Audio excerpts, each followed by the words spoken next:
Hello, everyone, and welcome to our event with the title Japan's Response to Cyber Threats and Urban Air Mobility. My name is Daniel Laudagic, and I'm the CEO of AV Living Lab. I'm honored to be your today's moderator.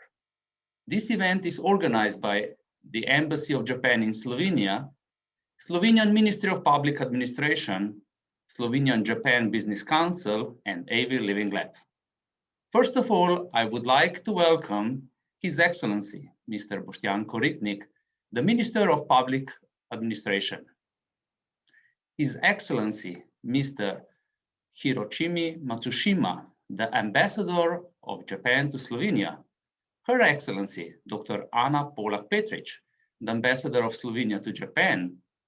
Professor Igor Papic, Rector of University of Ljubljana, and Professor Motohiro Tsuchiya, Dean of the Faculty of Policy Management at Keio University of Tokyo. Before we start with the welcoming remarks, I would like to share with you that Society 5.0 is not only a vision of technology development, but rather a vision of social transformation. It balances economic development, technology advancement, and our aging society. Our today's topics, cybersecurity and urban air mobility, are important pillars of Society 5.0. So now I would like to invite His Excellency, the Minister Koritnik, to take over our virtual stage and start with his welcoming words. Thank you. Your Excellency, Ambassador Matsushima, dear participants of the event, dear organizers. It is a great honor for me to participate at today's event, which addresses very important issues of cybersecurity and mobility, and would like to thank Ambassador Matsushima for this initiative. Cyber resilience has become increasingly important on the national and international policy agenda. Sorry. Last year has been a turning point also for cybersecurity. COVID-19 pandemic has further exposed the potential of possible damage for the economy, democracy, and critical infrastructure, most notably in the health sector. We have witnessed SolarWinds attacks. Also, thousands of organizations have had their Microsoft Exchange servers hacked. While the world is shifting to digital faster than ever before, cybersecurity threats are also on the rise. Due to the pandemic, there is an immense amount of work ahead of us in getting our societies and economies back to full functionality. Our economic and social well-being, as well as the democratic order and protection of human rights, depends to a large extent on how well the countries can protect themselves against cyber attacks. We strongly believe that Europe, with its allies and like-minded partners, should further strengthen its resilience to cybersecurity attacks with appropriate plans for closer cooperation. Following very successful bilateral consultations on cybersecurity between Slovenia and Japan in October last year, we welcome the opportunity to continue the cooperation with today's event. Slovenia firmly believes that the cyberspace should be governed with the full respect for the existing international law, in particular the United Nations Charter, the international humanitarian law, and human rights. Currently, we are actively preparing for holding the presidency of the Council of the European Union in the second half of this year. Cybersecurity, cyber resilience, and cyber crisis management will be one of our main priorities. We will strive to foster more action-oriented and strategic cooperation with like-minded countries and multi-stakeholders, especially with international organizations, industry, and academia. We are well aware that expert knowledge is crucial if a country wants to increase its cyber resilience, and investing in knowledge and skills of cybersecurity experts is imperative for the public sector as well as the private domain. Today, the panel on urban air mobility will show how advanced we are in the vision of our future habitats. In Slovenia, we have already some good cases of using drones in the municipality of Ljubljana, together with fire brigade and energy sector. Also, Alice company uses drones to control and inspect infrastructure, and the port of Koper for security purposes, to mention just a few of them. It is therefore important to hold events such as today's discussion and share our good practices and lessons learned. I look forward to the future cooperation between Japan and Slovenia. Thank you very much for your attention, and I wish you a successful event. Thank you, Minister, for your kind words. And now I'm inviting His Excellency, the Ambassador Matsushima, to join me on our virtual stage and deliver his welcome remarks. His Excellency Mr. Bostian Kotonik, Minister of Public Administration, Dr. Igor Papic, Rector of the University of Ribeira, Dr. Motohiro Tsuchiya, Dean of the Faculty of the Policy Management, Keio University Tokyo. Good morning, everyone. I'm really honored to be able to co-host this event for developing the Society 5.0 concept by focusing on its many aspects, this time in a virtual environment. For 2 years now, Japan and Slovenia have been working together on promoting the Society 5.0. That is a smart society where we could tackle the key social and economic problems, making use of advanced technologies. I'm so glad that our cooperation has kept strengthening in this area. While the pandemic has disrupted our world in a manner which has never happened, it challenged our habit in all possible ways. We have been given a strong push to the digitalization of our lives and work, consequently making the issue of information security more important than ever before. I'm very pleased to welcome a renowned expert in the field of cybersecurity, Professor Motohiro Tsuchiya, Dean of the Faculty of the Policy Management at the Keio University Tokyo, a member of the Space Security Division of the Committee on National Space Policy at the Cabinet Office of Tokyo, and the author of numerous books and articles in this field. He is with us today to present his findings and thoughts on the issue of cybersecurity, demonstrating how Japan has been responding to the cyber threats.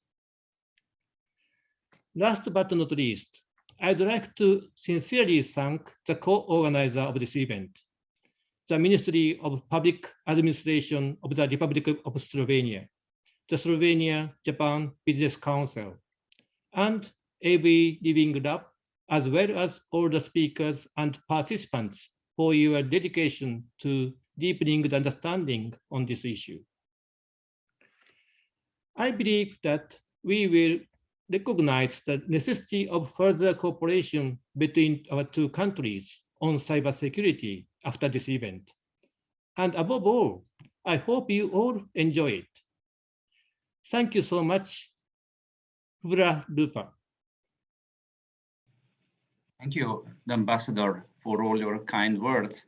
And now I'm inviting Professor Igor Papic to deliver his welcome remarks, because like I mentioned before, it is also about social transformation, where investing in knowledge, education, skills, and us human talents starts at the beginning. Dear Minister, Ambassador, distinguished guests, dear colleagues and friends, it's a pleasure for me to welcome you on behalf of the University of Ljubljana to the traditional Society 5.0 event, focusing on the topics of cybersecurity and urban air mobility. Many times I was asked, what does this mean, Society 5.0? And many times I answered, I do not know exactly, to be honest, but it is definitely the future development of our societies. If we are now in the middle of the Industry 4.0, the new development paradigm will be Society 5.0, or by European terminology, Society 2050. The main idea is that the future technological development will have to include much more social sciences and humanities. The University of Ljubljana is a member of the European University Alliance EU-Topia, and one of the main subjects of our alliance is also so-called Society 2050. Our university is working at the moment on the new strategy until 2027. This strategy includes certain aspects of the Society 5.0 as well, meaning we are already planning how we will educate our students in the future. One could say that we are introducing the term of University 5.0. Recently, I had the opportunity to be a member of the two working groups, one preparing the new research and innovation strategy, and the other one preparing the national program of higher education in Slovenia for the period until 2030. Both of these two documents include concepts of Society 5.0. Especially, I would like to highlight the collaboration of Slovenian and Japanese partners. I'm glad that on both sides, the companies are already working on new solutions. In recent years, we established many fruitful collaborations in different fields with Japanese partners. I'm really looking forward to hearing today about some new aspects of the concept of the Society 5.0. I'm also glad that we continue with the excellent collaboration with our Japanese friends. Thank you very much. Thank you all, welcome speakers, for your kind words. So now we can start with the main keynote, Japan Response to Cyber Threat, delivered by Professor Motohiro Tsuchiya. So please, the stage is yours. Thank you very much. Good evening from Tokyo, Japan. I'm very glad to be here with you today. I wish I could be in Slovenia today, but so unfortunately online. But it's great pleasure for me to join this event, even online. So today I want to talk about Japan's response to cyber threats. So we are all targeted by enemies and so bad guys online these days. But I want to start from the history. So that is old game, old great game. So the Rudyard Kipling, maybe you know this name, but he's a very old author. So he wrote a novel called Kim in 1901. It's 120 years ago. This novel is talking about intelligence activities between the British Empire and Tsarist Russia in Central Asia. So Kim is a British boy raised in India, but he was involved in a story that called Great Game between Britain and Russia. So this game is illustrated in the geopolitics thinking in today's world too. For example, this is a famous map in geopolitics. People talk about Heartland. So Heartland is the centerpiece of the Eurasian continent. People say if you occupy the Heartland, you can be ruler of the world continent. World continent means Eurasian continent and Africa. And if you can control the world island, you can control the world, including New World, North America and South America. It's a very simple logic. It's not applicable in today's advanced international relations theory. But later, Nicholas Spikeman came in. He said, no, it's not simple that way. We have to think about rimland, rim of the Eurasian continent. If we think about the rimlands, Germany, it was divided into East and West, and Middle East is always a battle place, and India and Pakistan, Vietnam, Taiwan and China, and Korean Peninsula. These battling places are always in the rimland. So this is rimland is a battle place between the land power and sea power. This is a simple logic of the geopolitics, geopolitical theory. But we are living in the information age, cyber age. Where is cyber heartland anyway? So some people say cyberspace is floating somewhere in the sky, but it's not true. Maybe you are using computers or smartphones or other information technology devices. They are connected through wireless or wired networks, wired channels. Those devices are connected to servers in data centers. So cyberspace is a very physical existence, not a cloud at all, not floating in the sky. They are located on land. If you look at this map, this is a notorious countries starting cyber operations, cyber attacks: Russia, China, North Korea, and Iran. These countries were said to launch cyber attacks against US presidential election last year. And these countries are doing kind of cyber crimes, cyber espionages, and possibly more damageful cyber attacks too. These countries are located in Eurasian continent. So this is not cyberspace floating in the sky. So cyberspace in our physical existence. Look at this map too. So this map shows the landline and undersea cables. So we are connected through these cables. A lot of optic fibers are laid on the continent, and a lot of undersea cables are laid at the bottom of the sea. We are connected through these kinds of networks. I'm living in Tokyo. I'm speaking now in Tokyo, but most of you are in Europe. So we are connected through these kinds of cables and networks. So cyberspace is not something floating in the sky. We are dependent on these devices and systems. So it's expanding above the internet. So we are talking about internet, but cyberspace is more bigger, more wider. So sometimes internet is not connected to the cyberspace. So the internet is somehow smaller, but the cyberspace is becoming, and we are dependent on cyberspace to run our daily lives. By the way, last week was the 10th anniversary of the great earthquake and tsunamis in Tohoku, East Japan area.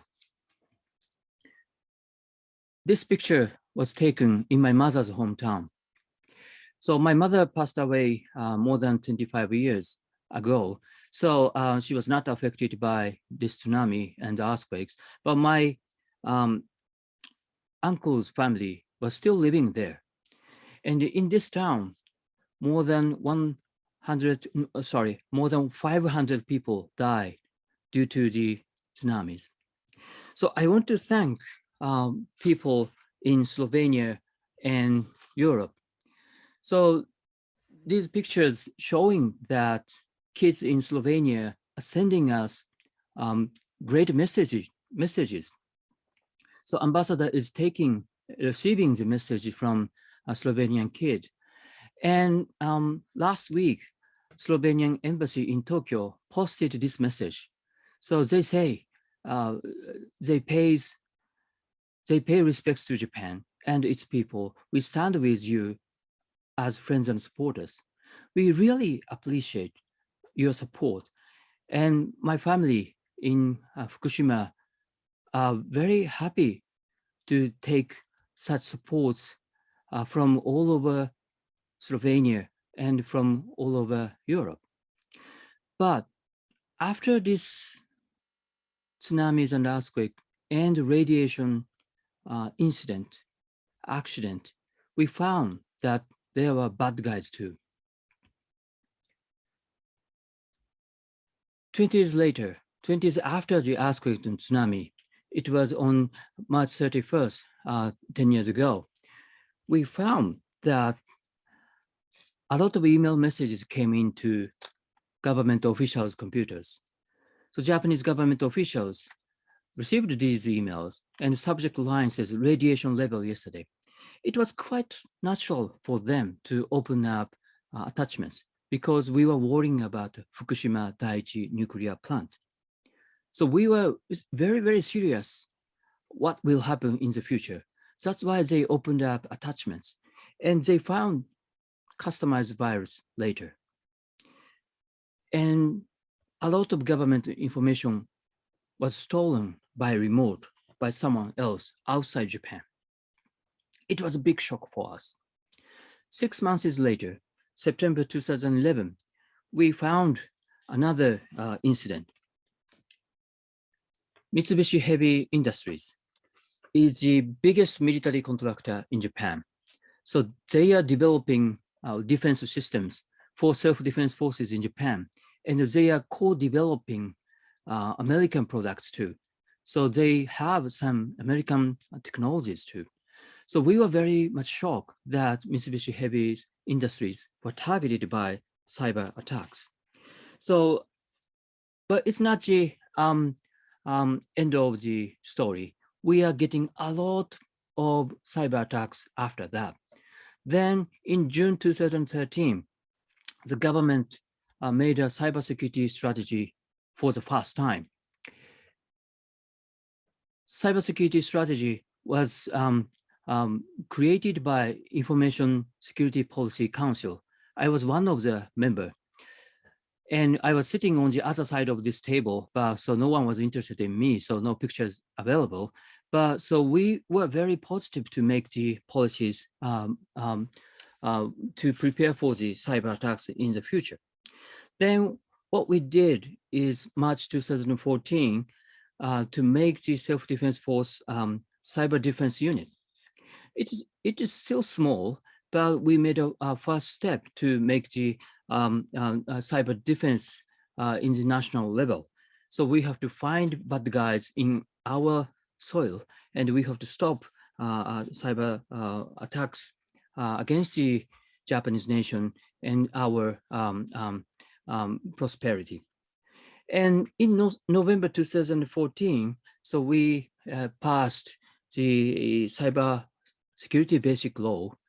It is a fundraising,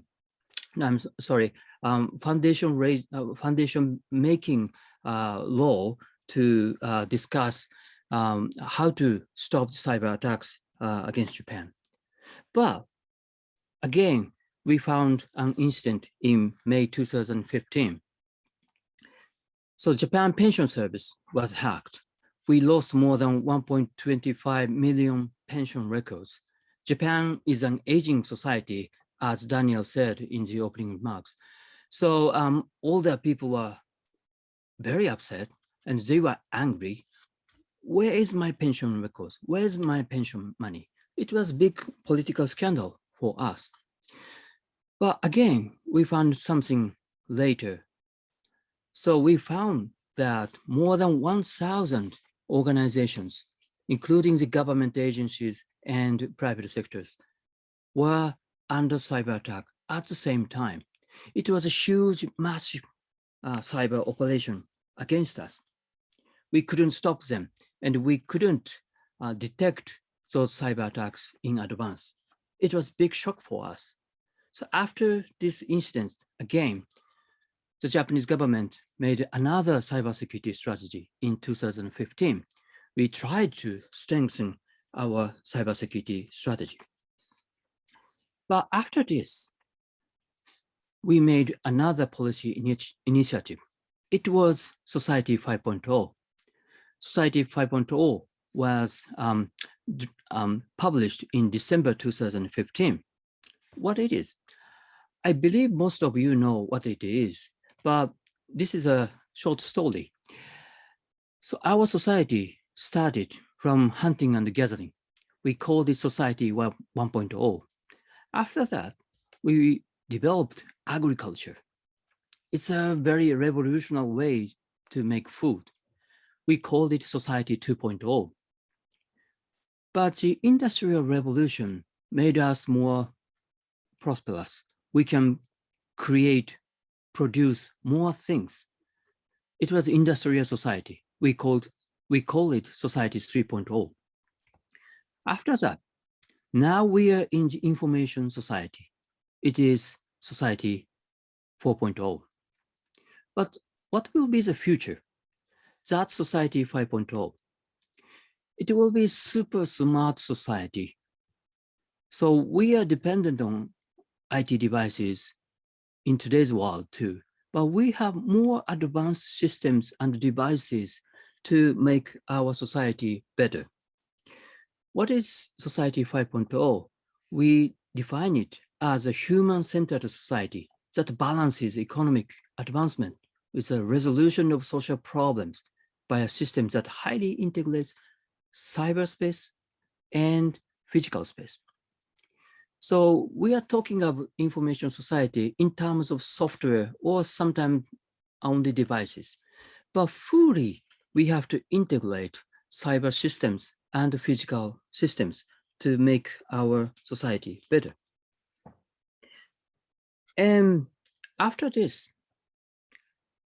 3 years ago, July 2018, we strengthened our cybersecurity again. It is Cybersecurity Strategy 2018. It says we should have free, fair, and secure cyberspace. Japan must cooperate with other countries to make the cyberspace better and safer. But how we can do it? So this is just our strategy and how we can protect ourselves. That's our policy concern that day. In August 2018, the Japanese government organized new government council. It was called Council on Security and Defense Capabilities. Prime Minister Shinzo Abe is talking on the left side. He made a speech that we have to do something new. Before this council, he made a speech at National Defense Academy in Japan. He said, for our defense, it is critical to have superiority in new domains such as cyberspace and space. So we are talking about new operational domains or battlefields. Conventional operational domains are land, sea, and air. But fourth operational domain is outer space, above the sky. And fifth operational domain is cyberspace. We have to do something to make ourselves more protected in those new operational domains. We discussed a lot how to do it. And I was one of the members of the council. I was here. We discussed several months how to do it. And in December 2018, we made a National Defense Program guidelines. It's a new version of National Defense Program guidelines. So what we talk is multi-domain defense force. So we were talking about how to protect in those conventional and new domains: land, sea, air, outer space, cyberspace. And we added one more. It's electromagnetic space. So electromagnetic space is very new idea, but it's an old way to do war. So during the World War II, we use electromagnetic way, just like jamming of wireless communications. We forgot those kind of operations for several decades, but those methods are coming back these days. We have to think about those domains too. And how to do it? We discussed that we should start new kinds of operations, combining air, land, sea, outer space, cyberspace, and electromagnetic space. Especially in cyberspace, we said we should fundamentally strengthen cyber defense capability, including capability to disrupt during attack against Japan, opponents' use of cyberspace for the attack. What does it mean? Japan has a defense-oriented policy. We never start a war again. So we have the Constitution 70 years ago. Article 9 says we should never start a war. We should never have a attacking force, offensive force to start a war. But we have to defend ourselves. That's why we have self-defense forces instead of full-fledged armies, military forces. But what about cyberspace? Do we have to wait somebody else starts a cyber war against us? Maybe, but if we find something wrong in our cyber systems, we can do counter-strike. This defense program guideline says so. We can disrupt opponents' use of cyberspace. It means counter-strike in cyberspace. It was a big one step for us. We couldn't think of this kind of counter-strike before the National Defense Program guidelines, but we changed the policy. We should do that. But it's quite difficult to understand who are our enemies. If we cannot identify who is attacking us, it's attribution problem. We cannot make a counter-strike. Then we say self-defense force will leverage its capabilities in all domains to conduct wide area, persistent intelligence, surveillance, and reconnaissance activities around Japan. We call it ISR. All domains, including cyberspace. We have to strengthen our capabilities in cyberspace too, to identify who are our enemies. This is a point I want to work with you, work with the government of Slovenia. We want to know what kind of information, intelligence do you have? We want to share what we know. That's the important thing for the first step of the attribution. This is a space we can start a collaboration in the future. But what else? January 2019, Prime Minister Abe joins Davos conference. It is World Economic Forum. He talked about data free flow with trust. What does it mean? Data is the most critical asset in today's world. Everybody is seeking data. For example, platformers like Google, Facebook, Twitter, Microsoft, this company is trying to get data from us. These companies get data and utilize those data for their businesses. They are competing to get more data from us, but they are not alone.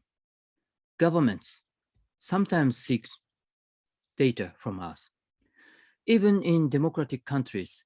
So governments need data about you, about your financial data, or sometimes medical data, personal data, to identify who you are, what kinds of service you need. That's why we need to give data to the government.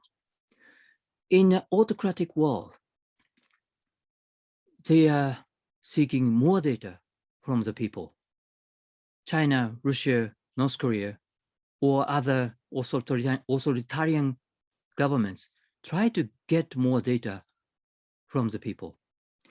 So many actors are competing to get more data. That's why Prime Minister Abe says we have to have more clearer system. Data free flow is not free of charge, but if you have a good governance system, we can share your data. We can share our data with you. So those kind of scheme is needed with trust. Without trust, we cannot share our data. But for our economy, for our globalized trade, we need more data for free flow.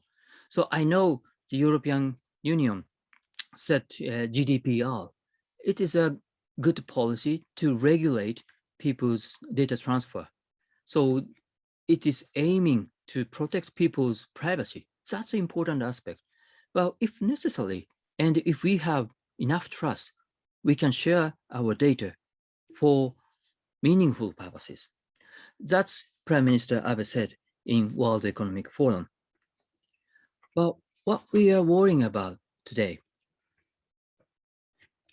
Tokyo 2020, the Olympic Games and the Paralympic Games were scheduled last year, but we had to postpone 1 year due to the COVID-19. It was very unfortunate. Now we're still discussing, can we really have the Olympic Games in Tokyo this year, this coming July? So it's a heated discussion in Japan now. I hope we can do it. At first, we were very happy to have Olympic Games in Tokyo. As this picture says, Prime Minister or other political leaders were very happy to host Olympic Games. But now we have started worrying about many things. Infrastructures are ready, so stadiums are ready, other things are ready, but we are worrying about physical terrorism and COVID-19 and cyber attacks. We are worrying about possible cyber incidents and accidents during the Olympic Games. I do not go into details of this list, but fake ticket might be available. Over-reservation, under-reservation might happen in hotels or airline tickets. Malfunction of Olympic monitoring systems, or confusion in financial markets. Nuclear power plants might be targeted. Loss of police, defense, government functions. These things might be happening during the Olympic Games due to cyber attacks. We are worrying about it. Of course, we are spending a lot of money to stop these cyber attacks. We are spending $260 million US, including cybersecurity, but we are not sure this amount is enough or not. Then we are seeking international cooperation. We are reaching your government too, and European Union, United States, Australia, and other governments in the world. But as I said, we are facing new challenges. I talked about the old great game, but we are in the age of cyber great game these days. In conventional national security area, we are talking about Quad arrangement among Japan, United States, Australia, and India. These 4 countries are called Quad. But of course, we need support from European countries too. We should make a new alliance for cybersecurity. I don't know what we should call it, but we need some kind of arrangements to share intelligence, exchange our intelligence, and we have to think about how to stop bad guys in cyberspace. But if we talk about great game, bad guys are in Eurasian continent, how we can contain those bad guys in Eurasian continent? That's a strategic goal we have to think about. Then where is cyber heartland? In traditional geopolitics, heartland is in the center of Eurasian continent. But where is new heartland in cyber great game? There are 2. First one is data centers. A lot of data centers were being built all over the world. These pictures shows new data centers in near Tokyo area. These are still under construction. But why they are building new data centers? Because we are seeing a lot of demands coming up. We see more people are using bandwidth. We see more people are spending a lot of digital bits at home and at business. We are seeing a lot of changes in the data center business. And our financial assets are stored in data centers. We are not dependent on coins or paper money anymore. We are using digital money even if you don't like it. So our assets, financial assets, are digitized and stored in these data centers. Now we are facing the data center competition. In the past, many data centers were located in the United States, but now we are facing the decoupling between the United States and China. Maybe Chinese actors, Chinese people might move their financial assets to Chinese data centers. I'm not sure, but we have to distribute our data centers for our secure financial transactions. This is an important aspect of the digital cyber grid game. But second, data or cyber heartland is our brain, our cognitive space.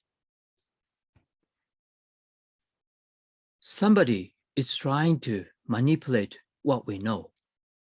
For example, in 2016, 2020, as we saw, a lot of actors trying to interfere US governmental election.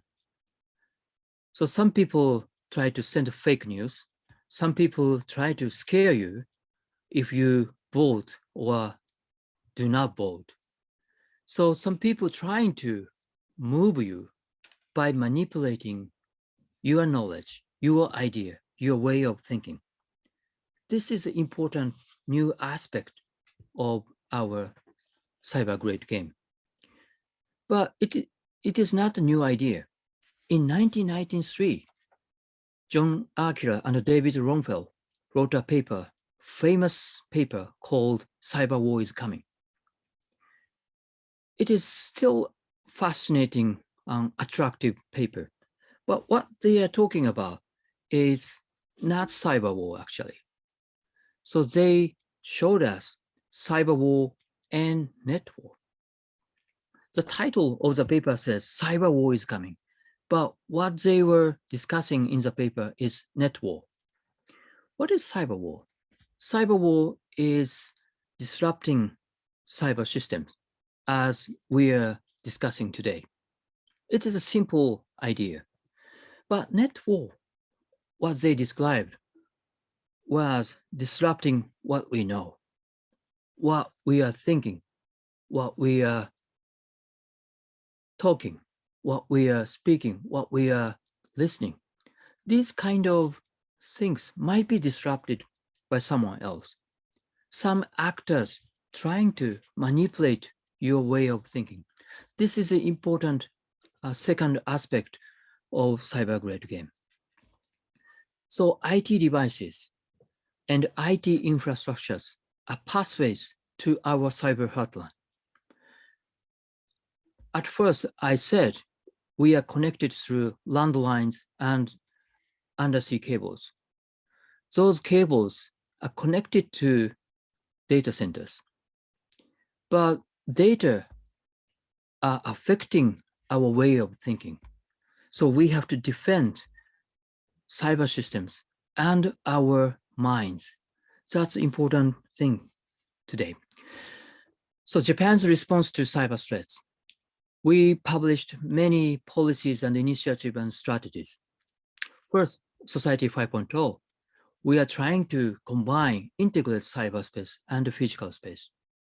And we published Cybersecurity Strategy 2018. It says free, fair, and secure cyberspace. We need that kind of cyberspace. And we will renew our cybersecurity strategy later this year, after the Olympic Games, I believe. And we published National Defense Program guidelines. It says multi-domain defense force. Cyberspace is not alone. So we have 6 operational domains: land, sea, air, outer space, cyberspace, and electromagnetic space. These are combined in a battlefield. Someone might start operations or war or conflict crossing across these domains. It's not one area anymore. So they are trying to combine operation in many fields. That's important aspect in the future. And Prime Minister Abe said, data free flow with trust. If we can trust each other, we should share data, and we should our economy better and more prosperous. But in the conventional national security area, we are talking about FOIP in Japan. It is free and open Indo-Pacific. So we want to have more secure environment along the Indian Ocean and the Pacific Ocean. We want to have a better arrangement, national security arrangement in this area. But I want to use that kind of concept in cyberspace. Maybe we can say free and open cyberspace, FOX. So we need this kind of thing.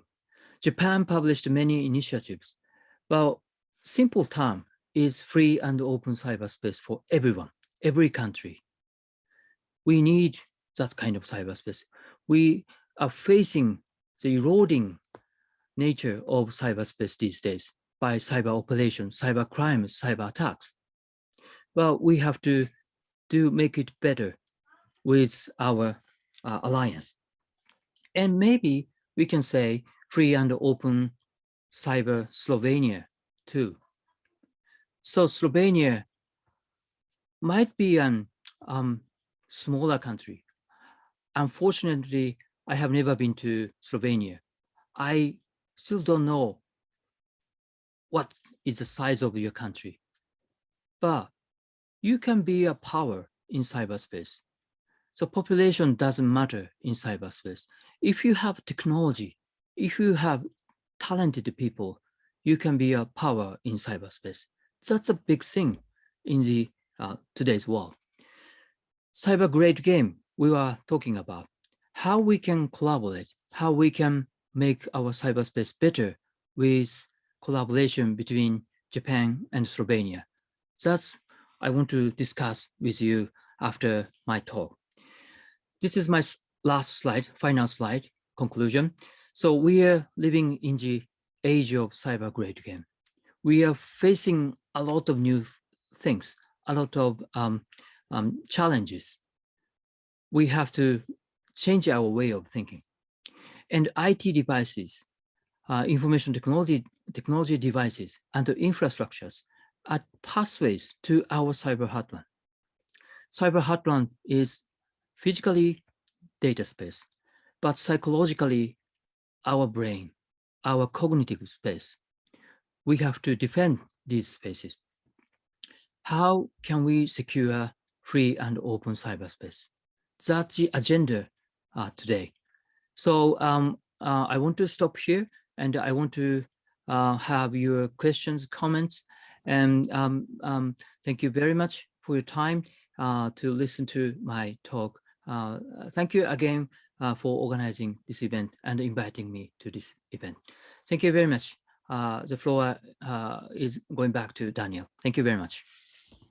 Thank you, Professor Tsuchiya. Wow, this was very educational and interesting, and so many insights, and thank you for sharing that. So before we start with Q&A, I would just like to explain a little bit of our house rules. So you can use, everyone is invited to ask a question via chat, and then I will also read it. And also we have a few special guests from different organizations in Slovenia who would also like to contribute to this Q&A. And before we start, I would just like to briefly introduce them. So this is Dr. Uroš Svete. Dr. Svete is director of our Information Security Administration at the Ministry of Public Administration. Nina Čutanovac, director of ICT Association of Slovenia at Chamber of Commerce and Industry of Slovenia, and Dr. Jan Jona Javoršek, head of Network Information Center at Jožef Stefan Institute. So before we start, maybe just a little bit of insights from our side.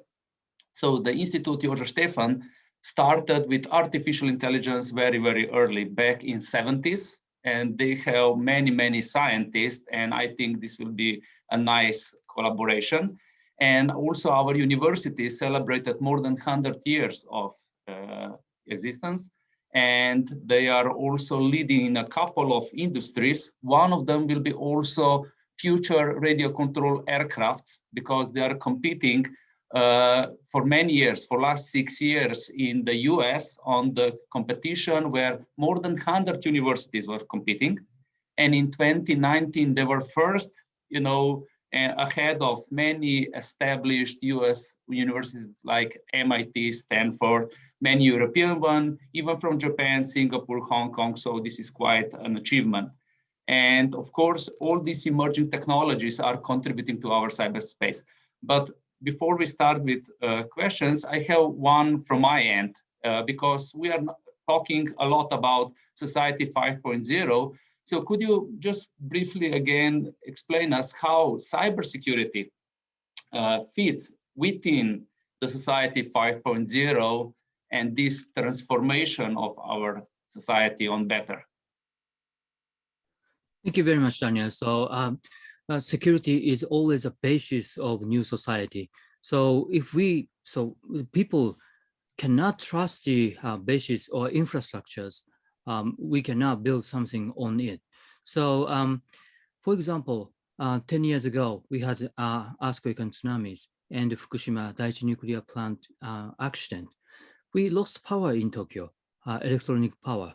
So we cannot connect to electronic devices without a battery. So we found that we were very fragile.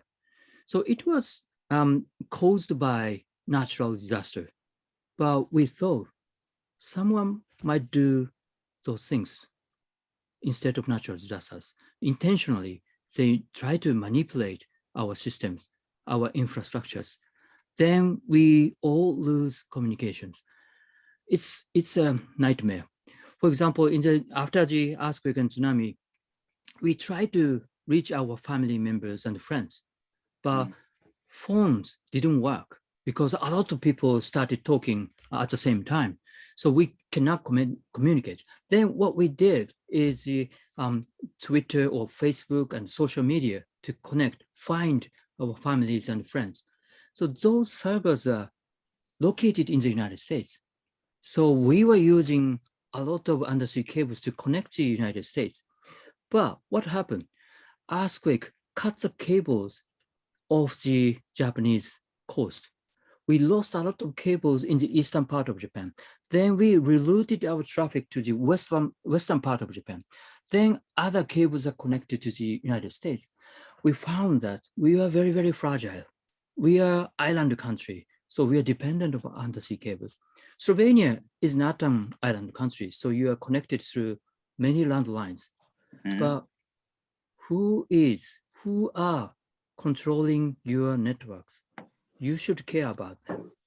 Foreign actors might be manipulate your connections. Those things we have to think about. It's from the national security perspective. Without thinking about national security or cybersecurity, we cannot build society 5.0. Yes, fully agreed, because cybersecurity, it's bringing together so many pillars like smart grid, smart cities, mobility, healthcare, robotics, so a lot of different verticals. And basically, so I would just continue with Dr. Svarte, if you could ask the question, please. Thank you very much, and good morning to everyone. Professor Tsuchiya, it was really a pleasure for me listen to your really excellent insight into the geopolitical perspective on cyberspace and cyber threats. And I have to say that this was my I would say main and most important research focused during my academic career before I was joining to the government 2 years ago. So really great. And I would just say that, of course, you expose so many questions and so interesting agenda that I had to choose one, not too extensive question. So maybe my question for you would be, how do you see the future development of cyberspace and landscape of cyber threats evolving globally, particularly from geopolitical perspective, where antagonistic state interests are confronting with technical interoperability of digital infrastructure? So what's your I would say, attitude to the future development of the cyberspace? Would we get some kind of more democratic and more peaceful space, or the antagonistic interests of particular national states would prevail? Thank you very much. Thank you very much. It's really important aspect. So I think we need a conversation between policy people and technology people. So I'm wearing a tie, I'm wearing a suit. It's a policy guy I look like, but the cyberspace, the internet is developed by technology people. So I'm a political scientist. I do not understand the details of technology, but technology people sometimes don't understand politics. So the gap of understanding between us. So I sometimes visit technology conferences like IETF, for example, so Internet Engineering Task Force. There are a lot of people. So when I visited Salt Lake City many years ago, they were having a conference in winter in Salt Lake City in the US. It's very cold, a lot of snow outside, but technology people are wearing just t-shirts and short pants, and they have ponytails, and they are sitting on the floors and typing computers. So very different people. So governments sometimes don't understand what they are thinking. So technology people say, so the internet is universal, global. So we have to connect beyond the national borders. I agree with them. But political leaders sometimes don't think that way. So we have borders, we have censorship, we need freedom of speech, but they do not have it. So those kind of values are fighting each other. So we have to make a conversation between government, but we have to have a conversation between technology people too. And we need a conversation between the government and the technology people. So those kind of framework of conversation or collaboration is necessary for the development of better cyberspace. Yes, so thank you for the question and the answer, but may I use the presence of Mr. Svarte while he's still here, a little bit to share what is Slovenian view of, cybersecurity, because we are also developing cybersecurity policies and technologies in partnership with many organizations. So could you a little bit share about our role in this cyber game?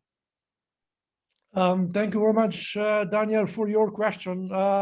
Of course, as Professor Tsuchiya said, mentioned very correctly, the potential and the ability of cyber is practically does not depend on the, let's say, quantity and population, etc. So we really can be very, very I would say, advanced in this sense, although we, as a small country, have, of course, very limited, especially personnel. But nevertheless, cybersecurity is only as strong as the weakest link in its system. So we are aware that in the global interconnected world, that means that all countries matter for the overall global cybersecurity system, since we all depend on each other. So we of course are aware of that.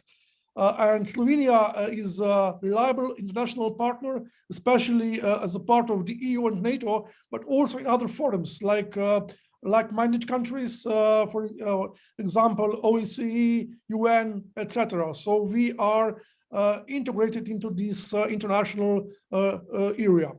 And not, of course, to forget to mention that we have a very long tradition of technical and operational capabilities responding to cyber incidents. For instance, Slovenian Computer Emergency Response Team was established in 1995 with a very strong track record of effectively responding to malicious activities in cyberspace.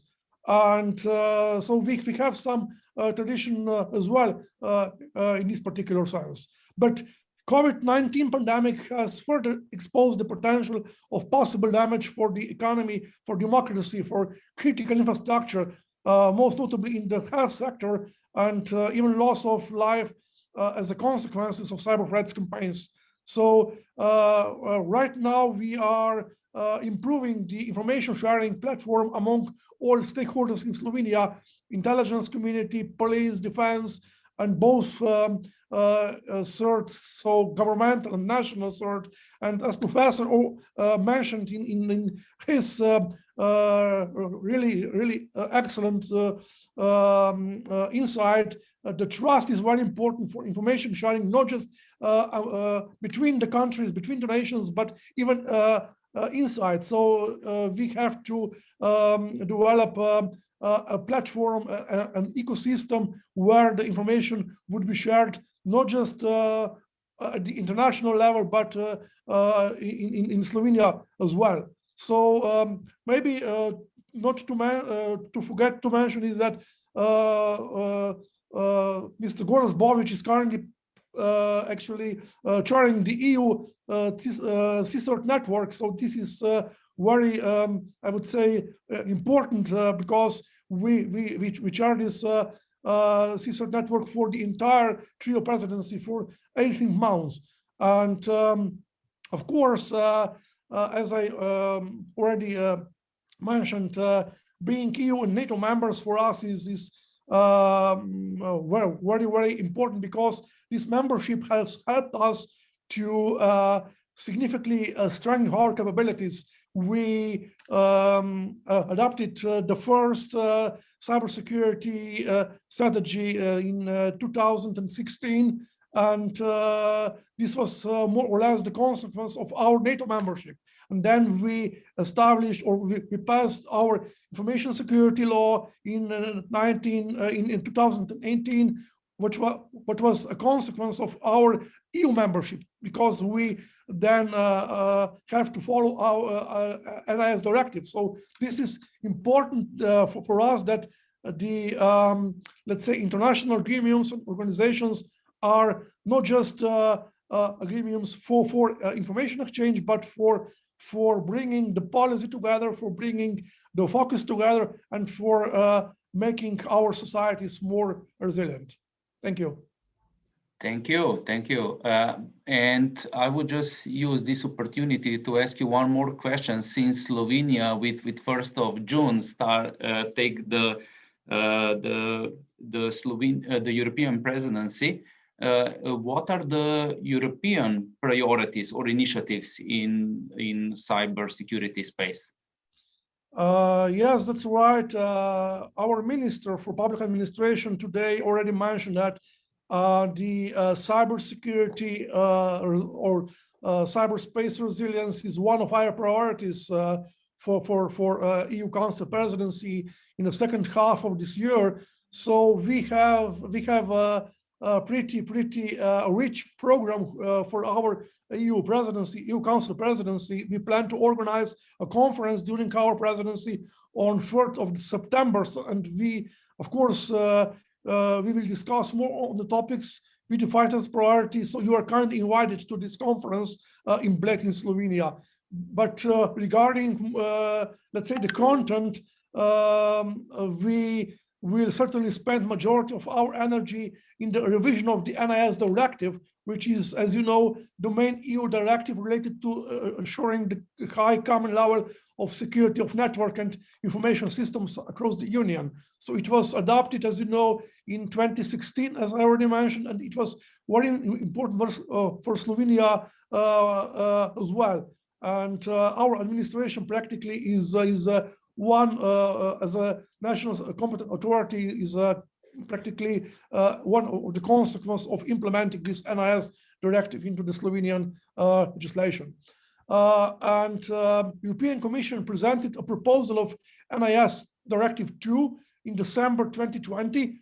So this is definitely important for us, for our society, and for our economy as well, because in the NIS Directive 2, there are also many elements included which strengthen the cooperation among member states, and some other new sectors will be integrated, important and essential services. The crisis management across different areas would be more and more organized, like the information exchange with law enforcement agencies, defense sector, cyber diplomacy, and civilian part. And we believe that even joint cyber unit is a matter of priority for us in order to Europe to be able to effectively respond to large-scale cyber incidents and connect all levels and stakeholders into the European system of cybersecurity. It means that the member states, CERTs, CSIRT network, ENISA, European Cybersecurity Agency, Europol, and others will have to cooperate more strongly and especially more quickly, because the time is very important for controlling the damage in the cyber crisis, cyber threat crisis. This is, of course, the main topics for our priorities. And for last but not least, for my final remark, I have to mention the cyber diplomacy toolbox as well, and our priority to be active, engaged in the Western Balkans region. So we, of course, will have to increase the capabilities and, let's say, cyber resilience in the Western Balkan region as well. Thank you. Thank you for all these insights. And before we go to the next question, yes, Slovenia is integrated in many, how can I say, partnerships and research work in the cybersecurity space within Slovenia and also, within Europe and globally. And this proposal of exchange of experience and knowledge with Japan is, I believe, just a next logical step. So we will look forward to see the development in this field. And I wish to Dr. Svete, his team, and everyone, as less as possible cyber attacks and threats, so that we will be basically safe. So let's continue with the next question. So Mr. Nina Čutanovac, he is a director of ICT Association of Slovenia at Economic Chamber. So basically, he's representing our ICT industry. So Mr. Čutanovac, please, the floor is yours. Thank you. Good morning to everyone. Professor Tsuchiya, thank you very much for a very interesting presentation, which shows the complexity of this cyber world or digital world today. As you can imagine, I don't have a tie, so I am representing the tech industry probably in the right way somehow. So I would focus my question more to economy.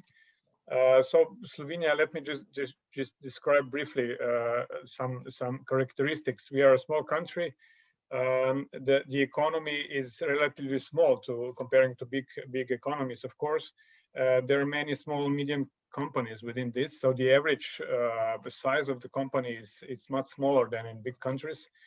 And we are very internationally connected with a high level of export. But of course, living in a digital world which is connected anyway, as you have described in your presentation. So I would ask you on one hand, what should be the role of ICT industry on one hand to protect the economy in society 5.0? And on the other hand, what should economy, so the end users, the companies that are not ICT industry, so the other verticals, do to protect themselves in this very complex cyber threat world? What should on one side and on the other side the companies do in this world? Thank you very much for the question. Yeah, big is not enough. So Japan is the third largest economy in the world, but we are not enough. So we are losing sometimes competitive edges in some industries, including ICT technology. So maybe 20 years ago, our ICT industry was very good. So Hitachi, Sony, and Fujitsu and other companies were producing better products. But after the maybe iPhone changed everything. So, and smartphones and computers are changing our way of living. So Japanese companies are somehow lagged behind. I hope we can come back to the market soon. But security area, it's a very sensitive segment of the market. For example, let's say monitoring of communications is part of security business today. So the government requests communications carriers to get support to monitor people's communication. The governments are not interested in good guys, good people, but they are interested in bad guys. Bad guys are using the best use of the ICT technologies. So in that case, ICT companies must help the government. It's a very sensitive area. Then ICT companies have more capabilities sometimes than governments. So they have more power to control the ICT infrastructures. So US companies, Google, Microsoft have more authority or power to control the IT system beyond the national borders. So Microsoft, there's a Tech Accord, probably you know, it's an alliance of many security companies. So they are trying to make the cyberspace better. And we talked about the SolarWinds incident. So SolarWinds have a problem, but Microsoft found it and they shared information with other parts of the world. So this kind of collaboration is necessary. So ICT company is playing a bigger and bigger role in cybersecurity these days. And so governments sometimes cannot compete with the ICT companies. So ICT companies must be very honest, must be very, I don't know how to say, fair to everybody. So not only to your government, but also to the other governments. So Apple is selling a lot of products all over the world, but they have backdoors for specific countries, specific governments. It's not a good idea. So they try to be fair to everybody. That's I want to ask to the ICT industry. So if you don't run a good business in your country and other countries, we will lose confidence, trust in ICT systems. So I hope ICT industry make higher norms and ethics to run business because we are dependent on ICT systems. Thank you for your answer. now we got questions, from the government, from the industry. So let's move to research and academia. So with us is Mr. Javoršek. He is the head of Network Infrastructure Center at our institute, Jože Stefan Institute. So Mr. Javoršek, please. Thank you very much. First, I would like to thank Professor Tsuchiya for this very interesting presentation, and also for opening the discussion of difficulties and issues when the areas of technology and policy making collide, and the government control and security and innovation collide. So as I see, I have brought a tie today, although I'm more on the tech side. So I'm trying to work on this combination also. I'm trying to see comment would be in our current European context, while we are building new initiatives to scale up our infrastructure for data repositories and supercomputing. And it is, of course, the goal, of course, is to gain an independent control of our data and provide security and trust. I think trust, as you have said several times, is the core issue really here. And one of the issues that have risen up is the question whether our existing and new academic incident response group will be able to rise up to the challenge of new security threats, because of course now the targets are bigger. And my question is, how do you envisage cooperation between government bodies, security agencies, and our existing security groups in academia? And of course, also because we already have existing and new international cooperations, already many between European initiatives and Japan. So this is an ongoing question, and I would very much like to see your position. Wow, interesting question. I have never asked such a way, but I had a student from JP CERT, Japanese Computer Emergency Response Team. So one day he listened to my talk and he was somehow angry with me. Oh, you are talking something wrong. So he was upset. But after that, he investigated by himself. So he realized that intelligence agencies in many countries are working in cyberspace. And so my first experience was 9/11 in the United States. At that time, I was living in Washington, D.C. So, but on that day, September 11th of 2001, I was in San Francisco for a conference. And when I woke up, the world was different. And I couldn't go back to Washington for a week. And I was watching TV, and I found that CIA, NSA, FBI, wow. I thought they are Hollywood movie things, but I realized they are real. And they have started to intervene the cyberspace. So that changed the nature of cyberspace after that. So you have to cope with those new actors in cyberspace. So those government security guys are old existence, but they are new in cyberspace. Sometimes they don't understand what you are doing. And some technology people have more wide open mindset, but government people somehow narrow mindset. So in the Japanese government meetings, I'm always say we have to think about national security. But my colleague from my university, he's a kind of father of the Japanese internet. He's a very technology guy.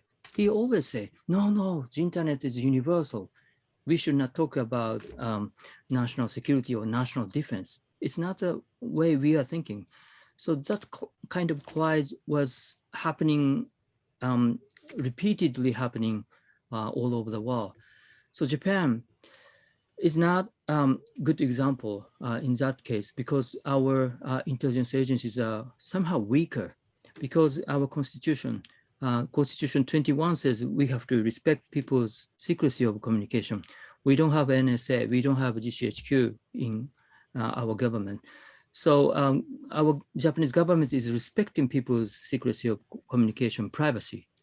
So we are somehow different from other governments, but we are still trying to make a, trying to figure out how to collaborate with technology people, academic people. So their way of thinking are quite different. So I cannot have a good answer to you, to your question, but we need a kind of sometimes closed door discussion, sometimes open door discussion. So we have to try to understand each other, how to cope with new incidents and accidents. Thank you very much for your question. If I may, I very much like your answer because it implies a high level of trust that can be established.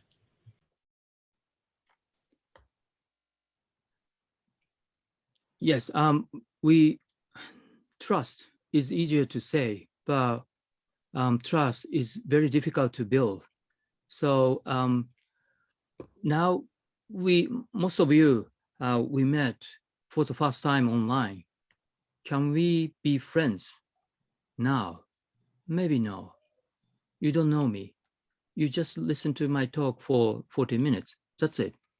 Can we be friends? But younger people says, we are friends now, so we are connected. So generation gaps might be widening these days. I hope we can have better understanding over networks and online meetings. But sometimes I think we need to spend more time in person to meet in the physical space to understand. And I hope it will happen among us and in the future. So thank you for these insights. And when you mentioned 9/11 situation, at that time I was at Telekom Slovenia, and what happened is that physical attack caused internet outage around the globe because it was also a main hub for tier ones to connect and have peering point. So it was a huge internet exchange over there.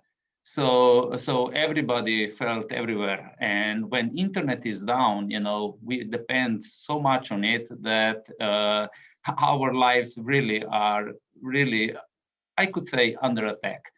But also what you mentioned and what Mr. Javoršek was saying is in Europe, we have programs like Horizon 2020, now it's called Horizon Europe. And those research innovation actions promote collaboration between multiple stakeholders, like industry, NGOs, academia, even cities and other. And what they somehow promote is also cross-border partnerships. You know, partners from different countries collaborating on some research work to basically learn from each other, to bring deliverables, achieve the milestones, and make, you know, basically this research work going into commercial rollout. So there are programs and we need to promote it. And also there is a trade agreement between Europe and Japan. And my question just would be, is this another thing that we could have, you know, bilateral partnerships between Europe and Japan and collaborate, not only country to country, but maybe also some kind of multi-stake consortia, you know, from the government or some agency with academia and industry players. So what is your take on this kind of multi-consortia partnership between Japan and Europe? Yeah, first, to be honest, European system is somehow beyond my understanding these days. So EU system is very complex for me. So I need more time to understand. So if we make an arrangement between Japan and Slovenia, must be easier to understand. But if we have a more higher level communication and collaboration between Japan and EU or Japan and something else, OSCE or something, it might be beyond my understanding, to be honest. But second, it's important. It must be important to know each other because my knowledge is now limited because I lived in the United States, but I have never been, I have never lived in Europe. That's why my knowledge is limited. But my colleagues might have better understanding of Europe, and they say they have more better knowledge how to handle these issues. Maybe we can do it. And so Horizon Europe, I have no knowledge about it, but if it must be a very good one. So we should have dialogue to understand each other. Actually, I organized Japan EU Track 2 dialogue 2 years ago before the COVID-19. So German scholar was leading the delegation, but I think more than 30 scholars came to my university to have the one-day dialogue, and they had they joined another conference in Tokyo too. So after the COVID-19, we can restart this kind of arrangement to understand each other and make it, maybe we can have better collaboration, more cooperation beyond current status. Okay, thank you. So we have a couple of more minutes, maybe 4 or 5 minutes. So I will just read a question from our audience, Mr. Pelhan. So the question is, how does Japan and then also Slovenia, but we should now focus on Japan, look at the managing the very delicate and crucial balance between security and liberty, liberty of its citizens? Yes, I briefly touched upon the issue, but it's a sensitive issue. So, for example, I used to say that we should monitor undersea cables because we are island country. So we are dependent on undersea cables. 99% of international traffic goes through undersea cables in Japan's case. So maybe foreign actors, enemies trying to manipulate the Japanese cyber system, they might send bits through undersea cables. Then if we can monitor incoming traffics from foreign countries, maybe we can stop something wrong. But I didn't understand the technology. So undersea cable is sending optical signals, not electronic signals. So computers need electronic signals to deal with, not optic signals. So you have to convert optic signals into electronic signals. So it needs a lot of computers or devices or many things, many infrastructures. So these kind of things might be possible for big actors like US or UK or China or Russia. But in Japan's case, as I said, we have technology, but we have no law to allow it. Constitution says, no, we cannot do that. So in Japan, maybe a specific unique case. So we are very much against such kind of people's monitoring, but it might be necessary for other governments too. So I understand them. For example, South Korea is monitoring undersea cable between Japan and South Korea. I asked them why you are monitoring the communications. They says North Korea. What? Japan is not North Korea at all. But they say, so South Korean people, scholars said, some agents might living in Japan. So North Korean agents might live in Japan. They are communicating between South Korean people. So North Korean agents living in South Korea. So those kind of tricky, sensitive issue in the security and liberty. I don't like that kind of discussion, but we have to face with that kind of discussion. It's quite difficult. So we are trying to strike a balance.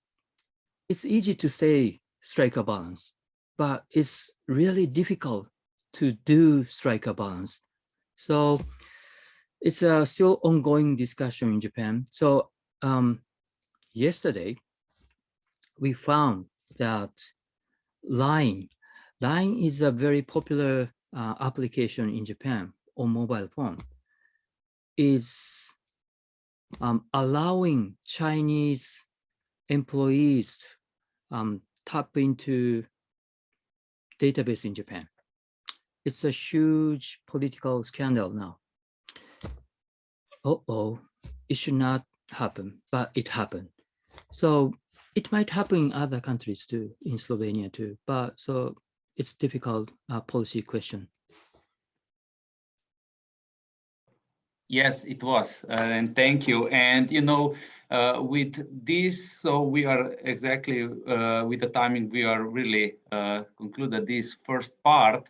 So Professor Tsuchiya, one big thank you for delivering your very educational and informative presentation to us.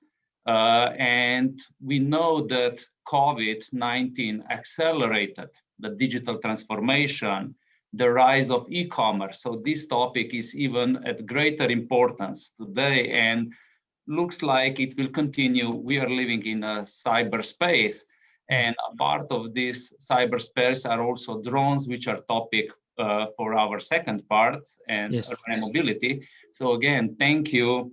Thank Good you very evening much. in Tokyo, Japan. Thank you. And we are really happy to have you as a speaker, and we look forward to future partnerships and collaboration. Thank you. Thank you very much. Thank you for inviting me. Thank you.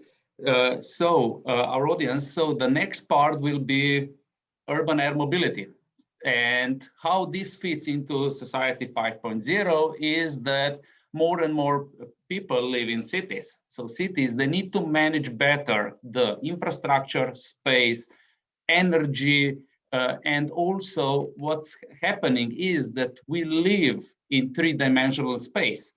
We work in three-dimensional space, but we travel in two-dimensional space.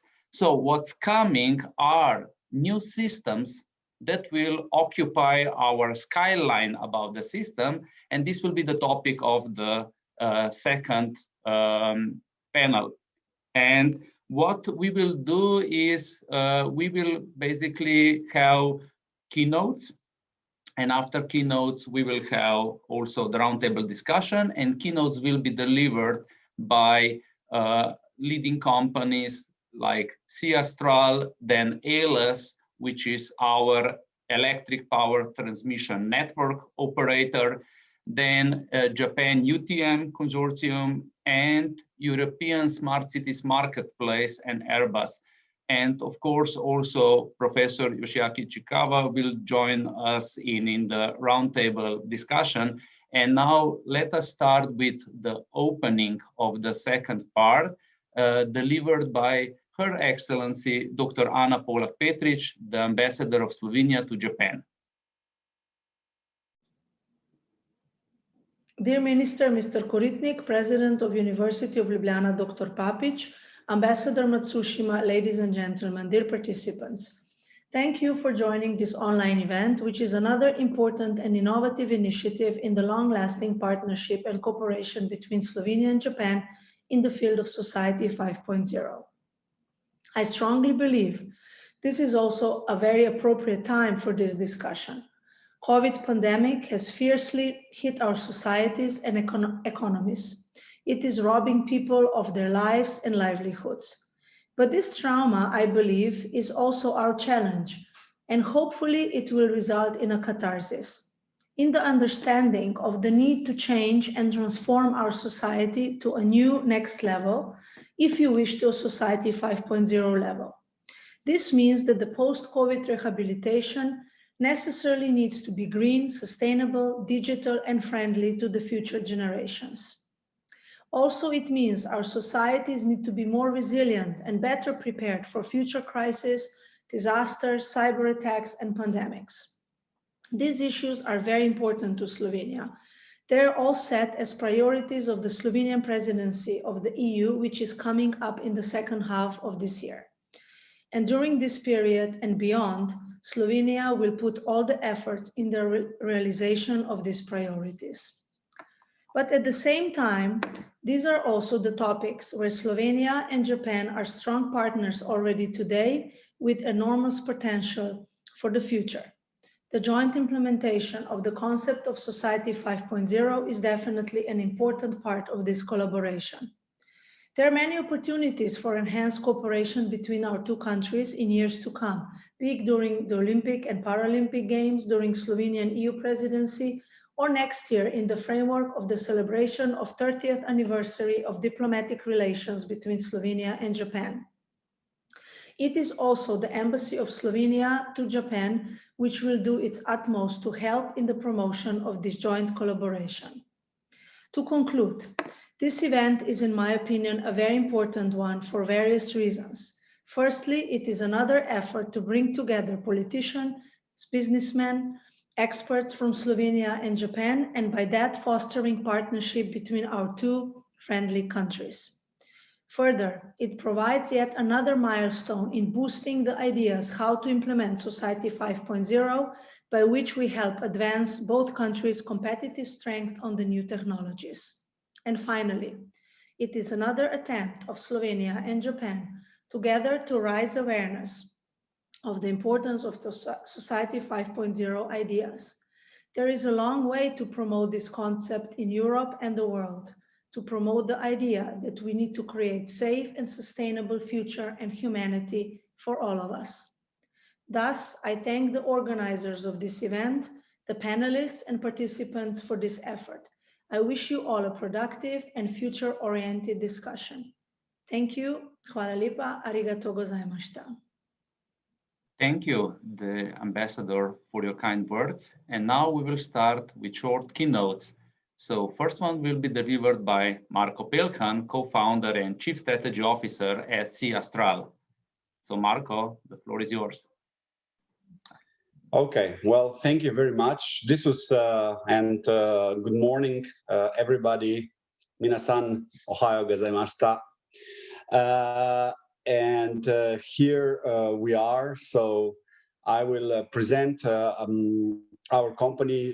Thank you, Daniel, for organizing this. And thank you for a really interesting introduction to our panel. It kind of colored what we are going to talk about in many ways, even though my role here will mostly be to, of course, talk about Sea Astral at the moment and then participate in the discussion. I'm very, very glad that we are actually presented in this context. So, and as you said, I'm actually participating from the west coast of the United States at the moment, where I am also teaching. I'm a professor too at the University of California. Yes, so let's start this presentation of Sea Astral. As I have said before, and we are also partly partnered with and co-owned and co-managed and in deep partnership with a Japanese company called TerraDrone since 2019. That has a lot of global presence in the unmanned systems services field mostly, whereas we are more of a let's say hardware and also software solutions provider. So there's the company started actually in 2007. We co-founded the company, and three young then people, myself, Samo Stopar, and Nate Strost. And since then, we have basically grown into a global company. We have customers in 70 countries, now 70 plus, 71, I think, countries around the world. And as it was also explained before, in terms of just understanding the Slovenian economy, of course, that's the only way for our company to thrive and be successful. But we are also part of research ecologies, and actually the company grew out of research and development, like a lot of companies in Slovenia in general. Our first real funding came through so-called CRP project in 2006. And that enabled kind of the establishment of Sea Astral then a year later. But we have been active in this unmanned systems space also with my research since 1999. If we have to put a date to it, of course it goes back, you know, much more back, because the love of flying, and we are based in Aigostina, which is kind of has a very deep history of flight. As you know, in Slovenia and also in Austro-Hungarian times, the first powered flight was done in 1909. Yeah, just a few years after the Wright brothers in our region by Edward Russia and his brother. So we are one of the market leaders in the small unmanned systems field, in systems up to 5 kilograms. But I will talk a little bit about later what we have in stock for the future. And we are also really active in 2 domains: security and surveying and remote sensing. These are our really main domains where the company was established. In. But now we're also entering UAM, UTM spaces. Of course, the market is evolving very much in the last years. So this is our timeline, 1999 to 2021. I talked a little bit about it. We just moved to a new facility, also together, of course, with this drone investment in the company. And our global fleet has combined now 130,000 plus hours of flying all around the world. So, you know, research started in 1999 to 2005, the research phase. And we actually did our first flights in the Arctic and Antarctica with our systems. That's where we tested them. In those days, it was possible to do that, right? You just walked up to the tower controller in an Arctic settlement where there was 1 flight per day coming in, and you know, they knew you were there, and we could do the flights. That was partly the reason why this happened. The key drivers really of Siastra, we established the company as to be vertically integrated. So we have a lot of competencies within the company, even though it's a small enterprise. We have a very varied kind of engineering talent in the company, and actually just now we are hiring more. Hopefully some of them are watching and maybe they will apply. We are trying to, of course, establish very, very high standards, which, as you can imagine, in aerospace is not an easy task, especially when we talk about miniaturization of the systems, which, you know, we must have almost everything larger systems have, but everything has to be miniaturized, but still kind of complying with all the regulations and so on. Just as an anecdote, you know, when we talk about UTM, when Siastra started, of course, there was no talk about UTM whatsoever. There was also a very, very strong pushback from the civil aviation authorities against unmanned systems in general. Today, we call them drones, yeah. I always had a problem with this designation. You know, it's a drone is a very different thing. And actually, I think, you know, we will talk in the panel what are the biggest problems in the field, or the challenges, let's say, not problems. There's always solutions to problems, and one of them is connected to the word drone, but I'll come to that later. And we have focused our efforts on long distance operations, so-called beyond visual line of sight operations. And this is our how can I go back now? Or maybe the people, can you go 2 slides back, please?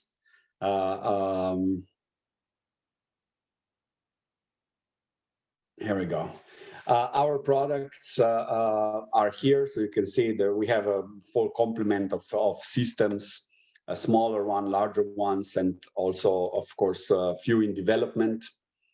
And as I mentioned before, the company is vertically integrated. And we have also a very, very strong competence on the radio communication side.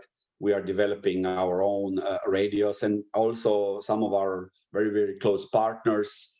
With close partners, we have developed space-based hardware radios, and that's kind of one of the regions, the areas where the company intends to go in the future as we are expanding. So that's our wish. We'll see where to go. We have also developed software for our systems, the systems control software. It's one of the better softwares, or the best one, I should say, out there for such small systems. Very, very open architecture in terms of software, and we are very intercompatible.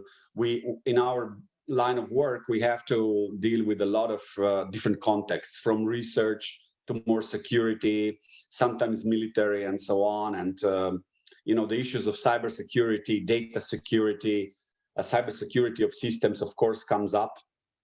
Our systems have consistently been tested in that domain, especially the communications part, of course, and as well, the resilience of the systems to cyber attack in general. This has been a concern within the company for a very long time. It's nothing new to us, of course, the cyber domain, just the opposite. But as everything, it's an extremely dynamic domain, and we have to all the time be very vigilant. And for every measure, there's a countermeasure, right? I mean, this is the law of this domain. So you basically have to very much really, function properly and think of, 5 steps ahead, not 2, when it comes to cyber threats to your systems. We are using different types of communication devices in our systems. One of them is this one, the mobile ad hoc networks, so-called managed networks. They are very, very robust networks with so-called barrage relay networking. The problem, of course, of any network is that enough electromagnetic power. So the professor mentioned electromagnetism as one of the domains besides space and cyberspace, the electromagnetic space, and that's exactly where these systems live or die sometimes. So it's a very important part of our line of work. Our customers are really distributed in many, many industries: mining, oil and energy, GIS mapping, precision agriculture, public safety. As I mentioned before, the missions are very different, from search and rescue, all kinds of remote sensing, and wildfire management. We'll hear about infrastructure control later.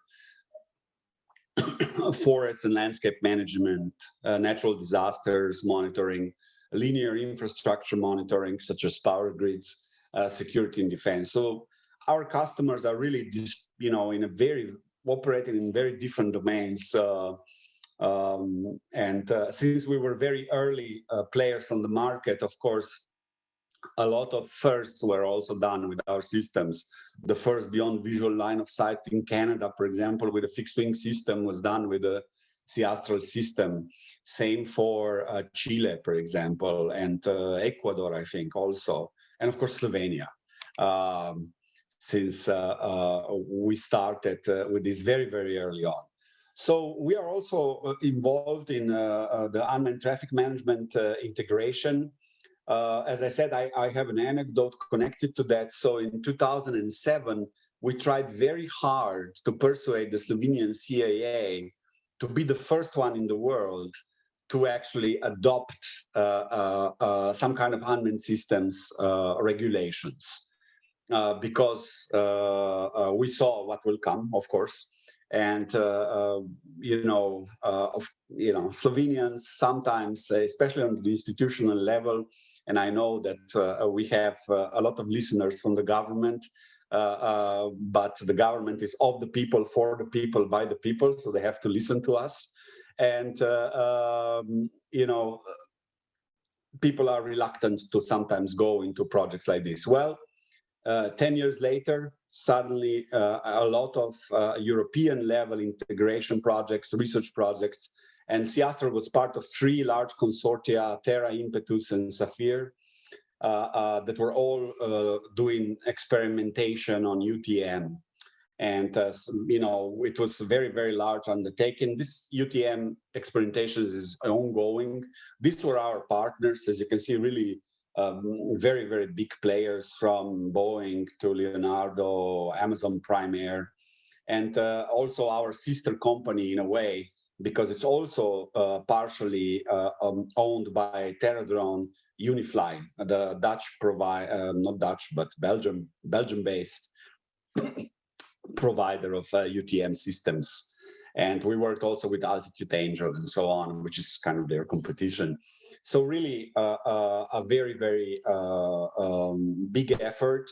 And as I said, you know, there was this chance in 2007 that Slovenia would be the first one in Europe to promote unmanned systems integration into airspace and so on. Well, we were one of the last ones, but unfortunately for us, we are part of Europe. So now we have European legislation. And actually, I must say that currently at the CAA, there's just an opposite situation where there is actually a very proactive movement. We have, I think, one of the best online systems for registration of unmanned systems and operators, and an extremely well designed also online courses and so on. So things changed, and it kind of came bottom up on that level too, which is nice. And for the size of the country, of course, we have a very, very, let's call it, you know, stronger unmanned systems industry. I mean, we have 2 manufacturers now, and you know, a lot of resellers, a lot of commercial activity, and of course, as everybody knows, Slovenia is kind of a powerhouse in ICT. So also some really, really strong software companies that we are working with at the moment, and hope to work also in the future. Our future vision is, you know, to have Seastral kind of all over the world. We already sell all over the world. The company is small. It's hard sometimes to manage these huge markets. It comes with cyber problems, as you can imagine, not only logistical ones. And security is a big issue, of course, in our domain. But that's what we are doing, where we are working, and the future is kind of, you know, in our hands. Our future vision, again, I don't have the controls back. If we can go 1 slide back, please. There we go. Thank you. We want to be a one-stop solution provider for unmanned systems of a smaller size. Of course, completely integrated in UTM and also in urban air mobility projects. We are collaborating currently with a Slovenian company, Pipistrel, on a kind of maximum takeoff mass of 150 kilograms VTOL system development, specifically for also operations envisaged also for urban and close urban spaces. We are involved in some really exciting, rather secret European Defense Agency drone swarms research projects, and also delivery systems, VTOLs, and so on. And we also have a persistent 24/7 operations research project. So our company motto has been for many years enduring precision, and of course safety, quality, endurance, and durability, QED. Thank you very much. Thank you, Marko, for your presentation. And as we know, we could listen to you for even more, for 45 minutes or even more. It's always very inspiring what you delivered. But we have quite an ambitious plan, you know, to have 4 short keynotes. So we need to move on. And the next speaker is Aleš Zupancic, who is independent monitoring engineer of energy technologies at ALS. So Aleš, please, you can start with your presentation.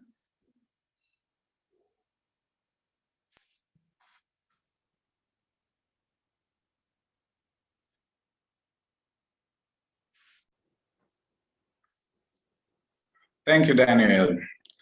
Hello, my name is Aleš Zupancic. I work for the company ELES, which is the system operator of the transmission electric network of Slovenia. We ensure safe, reliable, and undisturbed transmission of electric power in Slovenia and across its borders at all times. Today, I will try to present our views on working with drones in this short presentation. Our vision is to be one of the most technologically advanced networks, gain a leading role in Slovenia's electric power system, and become a key element in the energy stability in the region. Our mission is to provide for the quality of life, the stable operation of organizations, and the development of society in Slovenia and in the region through reliable electric power transmission. We own almost 3,000 kilometers of the system length of the transmission network, which covers about 7,500 hectares. One-third of this area, 2,500 hectares, is designated as a forest area. This means that around 7,000 transmission line poles must be regularly inspected by climbing every 3 to 5 years.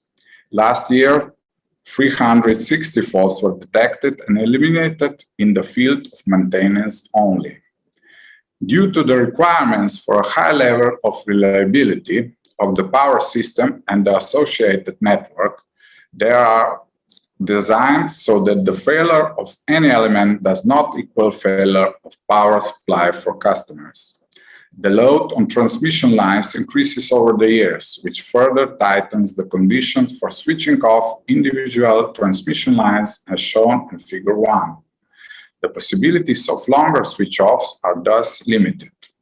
The disconnections of transmission lines are therefore increasingly limited in time, and the framework of maintenance is concentrated. This leads us to search for new solutions, where certain parts of the plant activities can be provided along operating power lines. Here is where we see a great potential of working with drones. That is why in 2020 we decided on the project where we are introducing drones into our everyday lives. We have learned from the past successful projects. Despite enthusiasm, we must be careful when introducing the new technologies, because if we want them to be successful, they must be safe, user-friendly, and efficient. We successfully registered as an operator, took care of the legal requirements, and trained the first pilots, and our story could begin. Our first goal was to provide pilots with as many flight hours as possible and thus increase their reliability, ensuring that we have experts in the field of the electricity with many years of experience, who now have additional knowledge in the field of drone flight. The synergy of both provides them with a new spectrum of possibilities for the realization of their mission. In the initial steps, we also wanted to find out in which areas of working with drones make sense at a given moment and what are the effects. As you can see in the picture shown, our investment paid off quickly, as we managed to realize a lot in a relatively short time and with a small investment. Today, these results are shown as possibility of detailed inspections of detected damage without climbing the pole, meaning lower safety risk. Determining the scope of errors without switching off the network, as we can take a close look at the faults on the poles, conductors, and joints. The captured photo are georeferenced for easier location identification, and the height of the drone above the takeoff is visible from the telemetry data, which allows us to be more prepared. Due to all of the above, we are very interested in the following: technologies for automating the inspections process, both from the point of view of overflight and the search for possible errors on the network. Thermographic recording to determine and decide whether the error is serious enough that action is required. The corona camera that can detect and record the corona effect, which destroys infrastructure and the surrounding equipment. I would just like to mention that unfortunately this camera does not detect COVID-19. We also want the possibility of integration with our existing advanced systems. Another problem that working with drones could solve is vegetation management. As already mentioned, we have 2,500 hectares of forest area under the lines. This means a lot of tree cutting and undergrowth cleaning, which also represents a significant cost for ALS. We anticipate that the establishment of an appropriate vegetation management system could significantly reduce the cost of clearing routes while ensuring the same or even increased reliability of network operation. UAVs usually fly shorter distances and shoot closer to, therefore, with a higher spatial resolution. Due to the ability of flying closer to the ground, it's also easier to detect environmental parameters closer to the power lines. They are also more agile and small. Thus, in comparison with doing checks with the helicopter, drones enable us to have more detailed and complete inspection. In view of this, we are interested in LiDAR recordings and mapping, which allows us to measure lengths, areas, and volumes.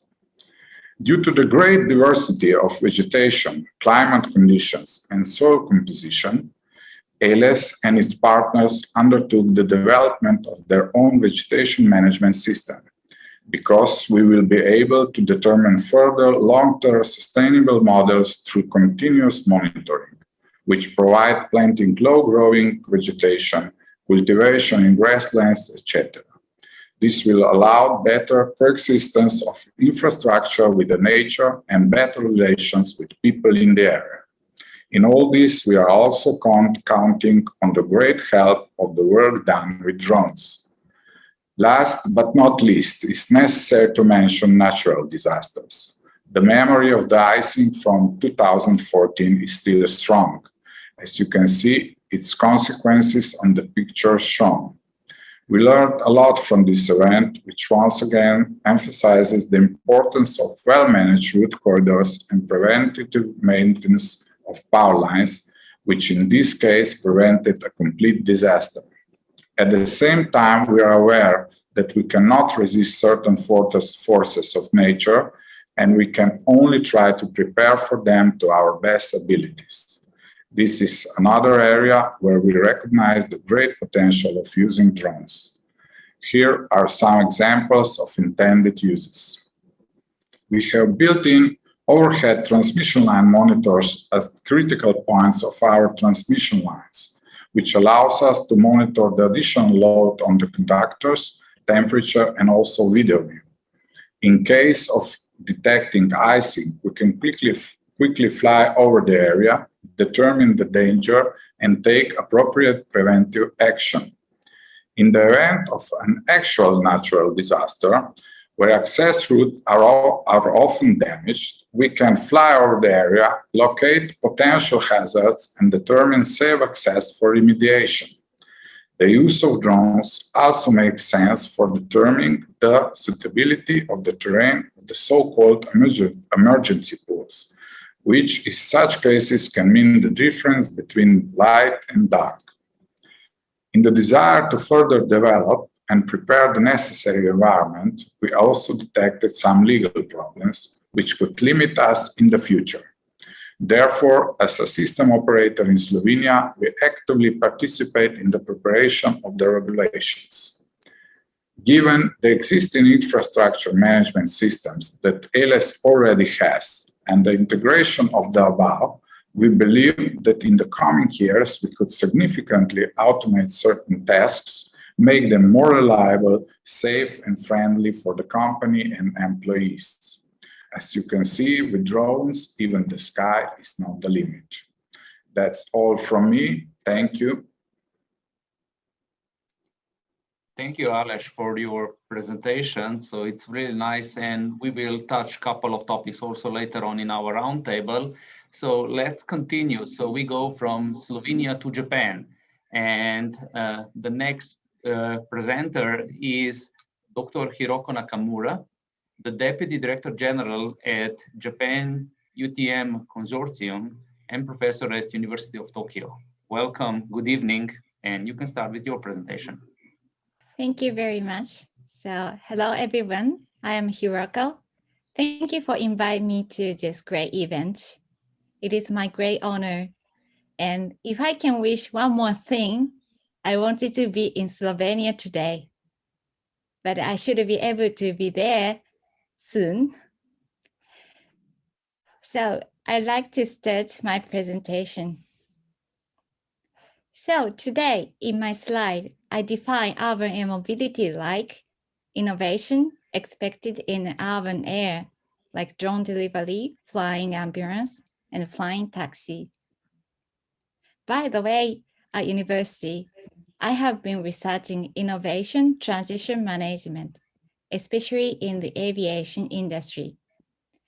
And as long as I know, it is very difficult to bring new technology in this industry. So my message to the following panel is urban air mobility future depends on the depth for cities and citizens to verify the values in a multi-perspective and involve in the development.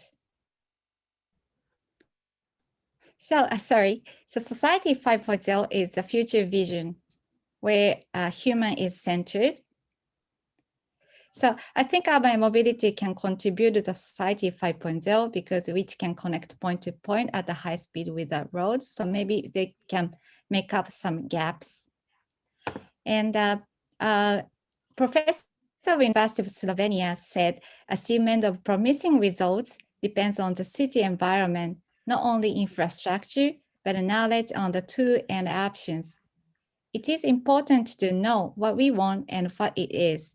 So I want to show some case, like Mie Prefecture is situated at the center of Japan. Mie has a problem in the connection with megacities. And they highlight the possibility of urban air mobility to improve the quality of citizens' daily lives and verify the value from 2020. It's not yet the time to open the results, but I hope I can present it next time. Positioning urban mobility as a solution for co-creating future is important. And so this is a model to conduct for a region to achieve Society 5.0. We consider what future we want, and then we break down the trends, issues, and finally tools such as drone can be considered. Once we position urban mobility as an enabler of Society 5.0, let's learn this tool in multi-perspective ways. So the bringing innovation like urban mobility, living lab is necessary. There are so many optimistic and pessimistic ideas about urban mobility. It is important to share experience between stakeholders to reduce uncertainties and miscommunications. Living lab, such as every living lab is leading, is very important. Let me introduce one demonstration I led it in 2017. 44 organizations shared the same airspace with 20 drones, and we made a safe 120 flights during 3 days. It is not a test of just a UTM system. So it was not a simple test of a system, but it was a test for safe and multimodal packet delivery using mail truck, large unmanned helicopter, and drones. Safety is the first, but time management is also important. Another test was use drones for disaster, how to integrate to the current first responder protocol require understanding the good and weak points of drones. Participants and the media at least understood there are a lot to do before it can be implemented in their city. But I feel they are rather motivated for this challenge. I don't have time, but if you have time, could you please YouTube listed here. So accumulate knowledge and share it among stakeholders for second learning is very important. At urban and mobility case, it is really important to involve cities and the citizens. We know it, but how we can do it? As I was very moved with the activities of Vasilis, next speaker, who are going to present EU urban air mobility, I decided to launch a working group for not manufacturers, but for citizens. I'm going to promote collaboration among citizens in Japan and hopefully between Japan and Europe. And this is part of my strategy to get a chance to visit Slovenia. So thank you very much for my presentation. Thank you for delivering your presentation. And yes, you are more than welcome. So we will continue with Dr. Vasilis Aguridas, who is the UIM initiative leader at European initiative called EU Smart Cities Marketplace. And he's also head of public co-creation and ecosystem outreach at Airbus. So Vasilis, welcome, and you can start with your presentation. Thank you, Daniel, for the introduction, and thank you also, Hiroko, for the nice feedback based on our previous exchanges. And I'm happy to hear that we can see how the best practices between Europe and Japan already have started taking place. If we could move to my next slide, I can start the presentation. I'm leading this European initiative that is part of the EU's Smart Cities Marketplace. And I'm here mainly through this my role. This initiative, it is led by Airbus, but the point is not here to promote any products or specific topics of Airbus. It is about Airbus having the responsibility of the wider ecosystem so we can ensure responsible innovation in this emerging topic. So here you can see a picture of how the initiative looks like. So it is an initiative that it was established in October 2017. So it is already 3 years and a half. And I think it has been already quite pioneering because even 3 years and a half ago, for some you may think it's not that far away, but in the sort of urban air mobility drones area sector, it is quite long away. And already at that point, we have decided that we establish an initiative that is led by cities, and the members of it will be only cities. So that was quite innovative at the time, and not very well understood, I have to say, by many different actors. So today, what we have managed to establish is a community and the voice of 45 cities and regions across 15 countries in Europe. Until December, we were 42 cities. In December 2020, we opened again the membership, and we have new cities that are becoming now members. At the same time, we will be exploring collaboration with international players and cities, like, for example, cities in Japan. How we started this initiative was by looking at mobility. In fact, here, as you will see the whole presentation, it goes to the mindset of Professor Tsuchiya, that he highlighted the differences between the policy mindset and the technologist's mindset. And in fact, what we have been trying to do through this initiative was to bridge this gap between the policy making and the technology development. So that's why we didn't take a drones or eVTOLs aircraft approach for this initiative. We started from the mobility perspective, from the smart city perspective, where mobility and smart mobility is one of the core pillars. And when we see today what smart cities are doing, they are trying to provide different options to their citizens in order to be able to move better. However, we notice that even in the most advanced cities, the air mobility, it is not considered as part of the urban planning. This is a statement of 3 years and a half ago, but still I think it holds true, although it is not 100% true because some cities or regions already start to consider this. But this is a rationale of how the initiative was established. So urban air mobility was not considered despite the fact that new technologies have been coming. And already now, we know that in the next 3 to 4 years, we're going to have the first so-called flying cars or eVTOLs in more aerospace terminology, being certified and be available for flights. So what we observed was a disconnection between urban planning activities that are closely linked to policy and to the technologies that have been available. So how could we bridge this gap? This is why we have established the initiative. And you see the motto is not about drones. The motto has been about smart mobility in smart cities, walk, ride, drive, fly.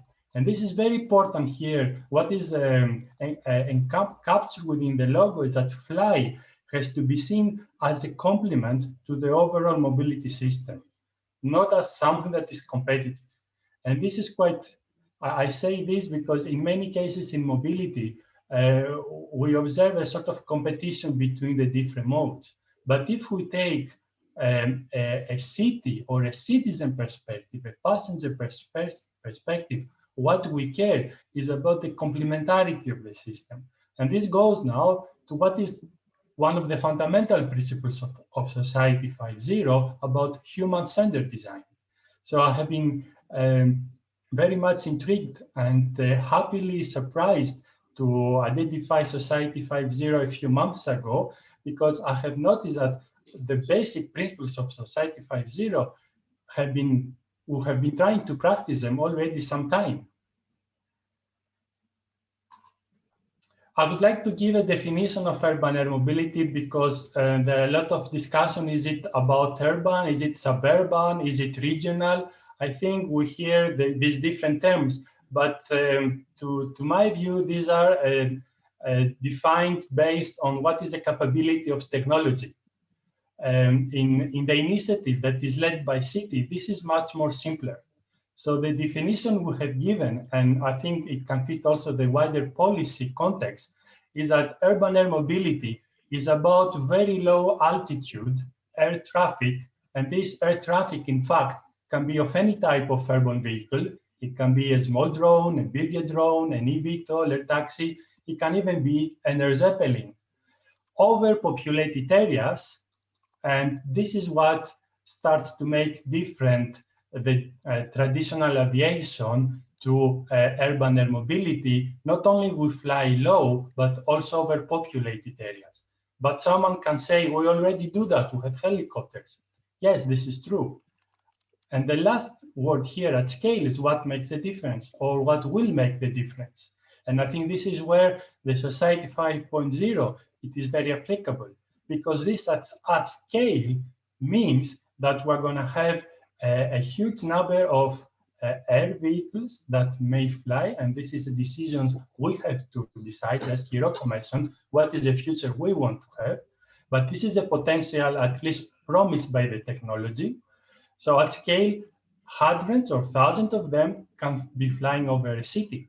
And of course, there are a lot of data behind them and a lot of cyber issues. So this is what makes UAM, I think, different from existing aviation practices. And this is a simple definition of what UAM is. The scope of the initiative has been driven by City. So it is fully city-centric and citizen-driven. And that's why we have been looking with the cities from the very beginning to identify what are these use cases, whether it is about medical deliveries or medical interventions to save lives, or even passenger transportation under certain circumstances or certain contexts. And this work has been, in fact, trying to focus on policy development, on sustainable urban mobility, policy development, and demonstrators that are focusing on the third dimension by exploring, for example, what are the interfaces of these new potential services that are UAM-based with public transport, if we're talking about passengers, or with the logistics platforms, if we're talking about freight or cargo, or the emergency hubs, if we're talking about more medical operations.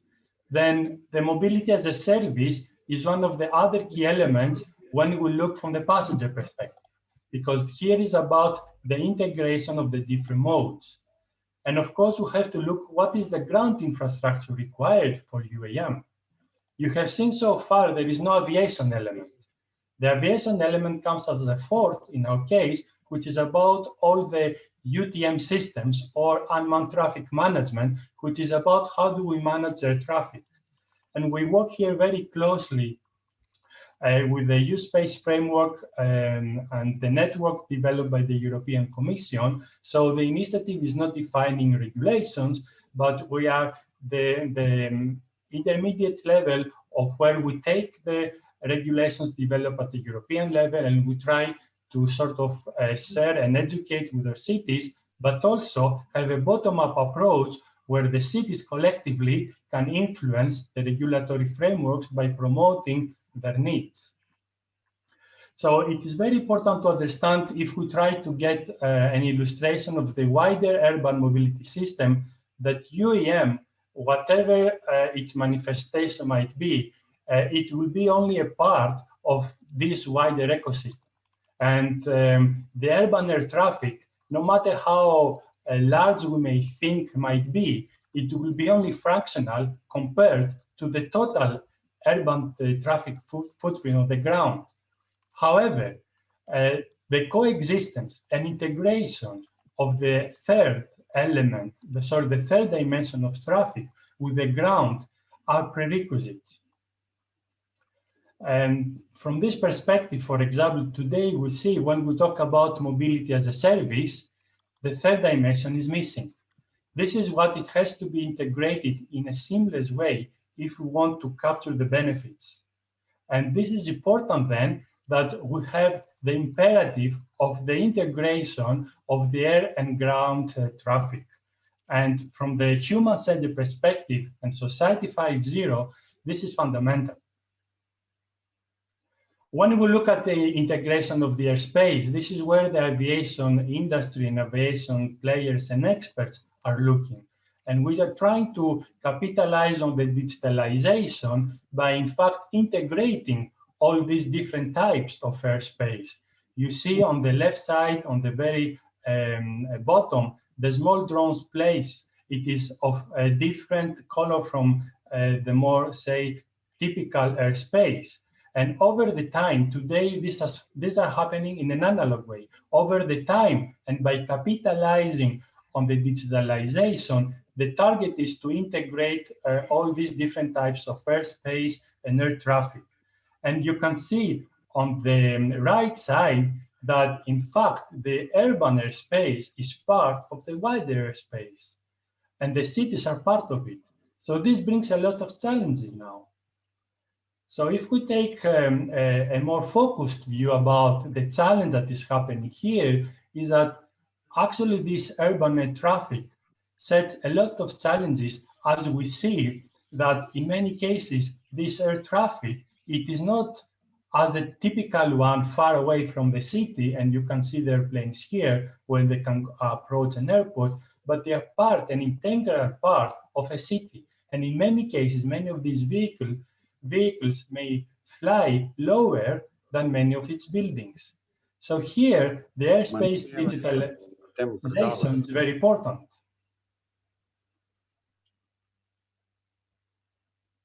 And we will need a new infrastructure, whether it is aviation or mobility and the interfaces between these two.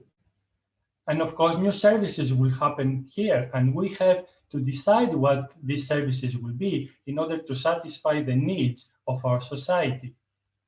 A new policy approaches in order to embrace that innovation that is coming, that, as Hiroko mentioned before, innovation is not one of the topics that the aviation industry has been very renowned for in terms of applications in more civil environments. So we have all of these opportunities and challenges at the same time that in fact set a new status quo. So this new status quo in the UAM offers to cities new opportunities, but also new tasks and responsibilities for them. And at the same time, we have to recognize that cities are a layer of government closest to citizens, and therefore are an essential player in having a deciding role in the governance of the urban airspace. However, today, based on establish international laws. Airspace, it is managed at the national level. So there is a sort of ongoing debate, I would say, between local authorities that they try to claim and say that our public space, in fact, is being expanded to the third dimension. And you can recall the blue bubble from the previous slide. In our initiative, the cities expressed this view by establishing the manifesto on the multi-level governance of the urban sky. Here, the first thing the cities wanted to highlight was that the management of and the governance of the urban sky, it is of multi-level governance, which means there are many different stakeholders that have to align and agree on different topics. So it is not just a topic of aviation authorities. You can find the manifesto in the link you can see there, and you can see the different points that the cities highlighted of what is the minimum set of responsibilities or role that the cities might have. The manifesto is open for support ongoing by different cities, and up to date we have 25 cities in Europe that they have passed through their municipal processes and supporting this manifesto. We have also organizations and associations that have started to support this because they see the importance of having this multi-level governance and agreement at the societal level. I will try to analyze here by saying the UM initiative has been shaped around the task forces where are driven by cities and regions and try to address the three topics you see here: establish public and private support, seek ground and air synergies, and co-create with synergies. And the task forces established are trying to address these topics and the interfaces, overlaps amongst them. So overall, we can see that the UIC Square serves as a city-centric platform that ensures a holistic approach to urban mobility, proactively engaging with citizens and co-creating with public and private actors, of course, including citizens. So I think it is about a business ecosystem, as we say, but most importantly, is about the social business ecosystem. And the key message is that it's not about what the technology can do for us, but what we want the technology to do for us. And I think this is fully aligned with the principles of Society 5.0, and I do hope we can have the opportunity to work together to further realize these principles. Thank you. Thank you, Vasilis. Like always, it's really nice to get your insights and so on. So I'm now inviting all keynote speakers to join me in the roundtable discussion as a panelist. And we also have a special guest, a special panelist, Professor Yoshiaki Ichikawa, who was in Slovenia many, many times.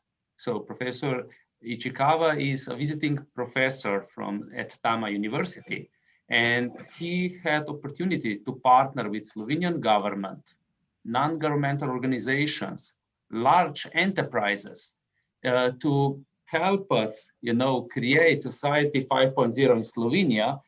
We did many events together, organized by Embassy of Japan and Slovenian-Japan Business Council. We have many content from previous events. So, and in the past, we were covering smart cities, smart grid, mobility. Now, today, cybersecurity and urban air mobility.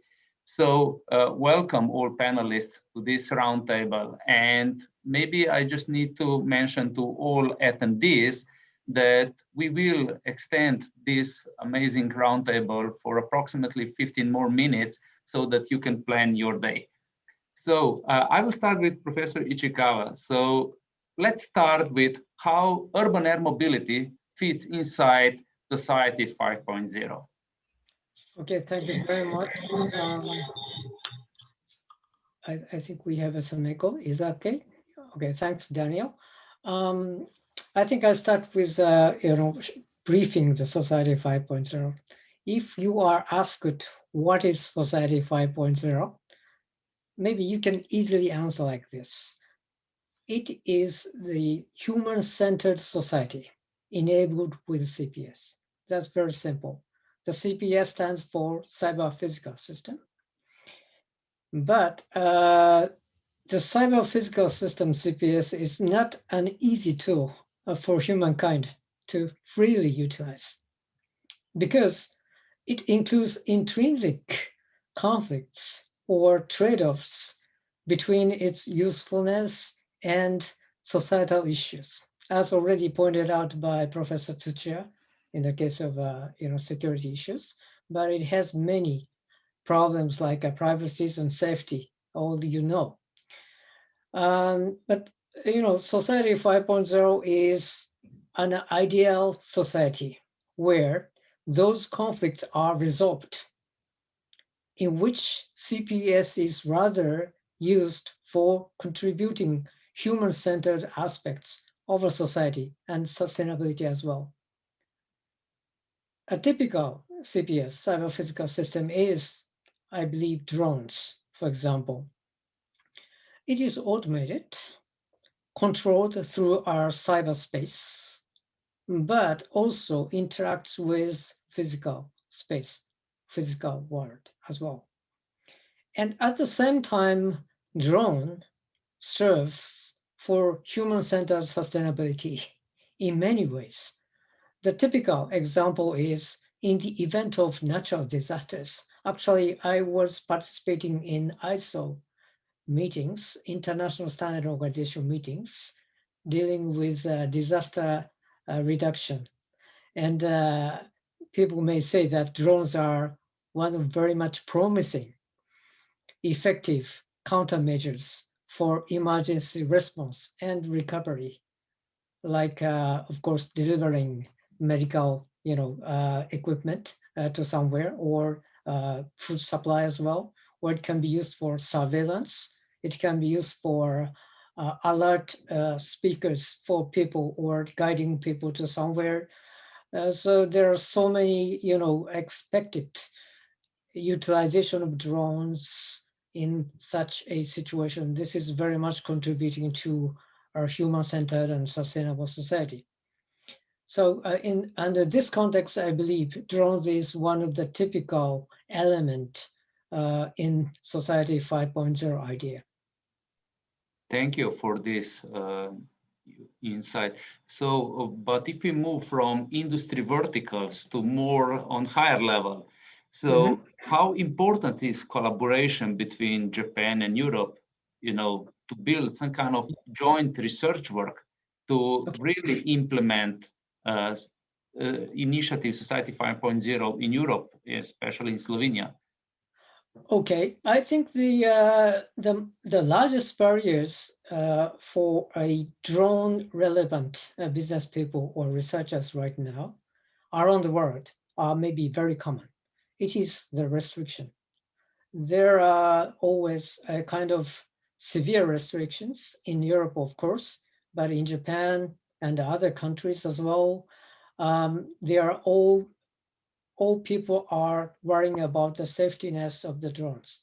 And because of that, for the moment, very stringent restrictions are in place. So in Japan, of course, other countries as well, well-populated areas like central city and urban areas prohibited the drones hovering over the air.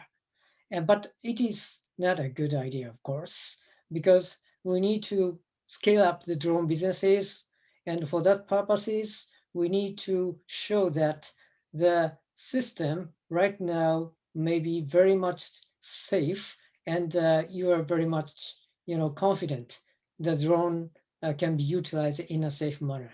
And for that purpose, for example, the UTM unmanned traffic management. It is a kind of control system to control real-time all drones over the air is necessary, of course. So I think for Marco, the UTM is a kind of headache for you, of course. But as a society, the UTM is a very good tool to people, a kind of confidence in the safety aspect of the drones.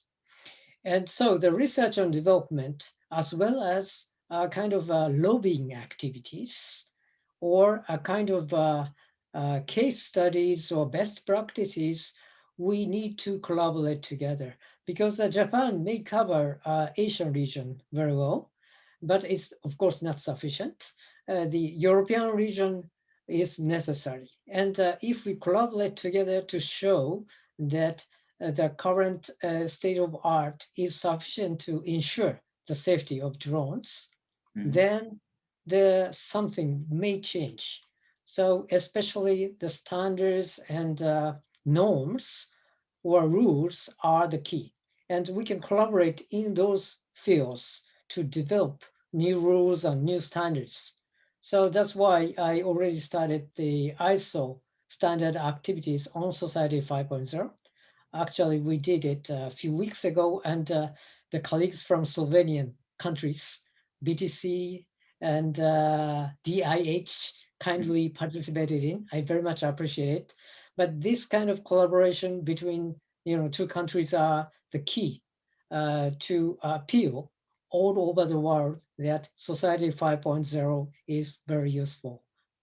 Yes, thank you. Also, Vasilis is partnering with cities to work on solving the challenges of the cities. So Vasilis, could you briefly share with us what are the challenges when it comes to integrating the urban air mobility in our everyday life in Europe? So you're on mute, okay? Yes. So there are, I would say, more policy or city-minded challenges, and they are the citizens' challenges. So if we take a more city perspective, and the policy perspective is, why do we need an urban air mobility solution? Is it about the congestion? Are we really believing we're going to solve the congestion problem? Is it a time criticality issue? Is it an accessibility issue? So these are the things that are coming for the policy makers and decision makers in order to make some decisions. And then you go, for what and for whom do we need this? And what will be the social and economical environmental benefits of using UM solutions? And then if you go and you take more the citizens' perspective, of course, if you ask today citizens, would you like to use an air taxi to go from A to B? Most probably they will say to you, yes, because you can think, yes, I can go quickly. But this is the more user perspective. If you take a more citizen perspective that many other people have to also, as part to use it, as part of inclusive mobility, this results in high traffic. And then if you ask people, are you ready to have this air traffic over your head? Perhaps they will answer to you, no. And then we start to answer this question that I said before, for what purpose and for whom? So here we see that the urban air mobility, it is more than a technology issue. It is more than a safety issue. It becomes a societal issue. So we have now as a society to make some decisions about how we want to use the urban airspace. It is a type of a social contract. And I think this fully aligns to aspects of Society 5.0 in a way that we can manifest this type of preferences. How? By enabling co-creation and the sort of living labs that Hiroko mentioned. Yes. When we go to the perception, for example, the own use of the word drone, and I think Marco tried to touch on it. Drones is coming mainly from military operations. And when people hear today drone, the first reaction is negative. because they relate this to something of military. The second action, because people become more familiar now, is about a flying machine that has a camera and spies on them. I mean, effectively, and I like how Professor Ichikawa mentioned it, it's about this interaction of cyber physical. A drone is a flying IoT. Yes. So you see all the challenges that we have here. And for me, really, UAM is a prominent use case of Society 5.0. And I would like that we can work together to see how we can apply Society 5.0 in the context of responsible innovation. Okay, thank you. So we are going from European view on community acceptance or some kind of social embracement of these flying IoT devices and vehicles, you know, to maybe to see, is it in Japan different or there are some similarities? So Hiroko, so what is your understanding of public acceptance in Japan for drones, so for urban air mobility in general? Okay, so I completely agree with Vasilis' ways, and it is important to highlight or assure the benefits for the society in order to bring these technologies in reality. But in Japan, we have another challenging issues before the innovation arrived to the real value. One is that Japan people tend to demand perfectness of services.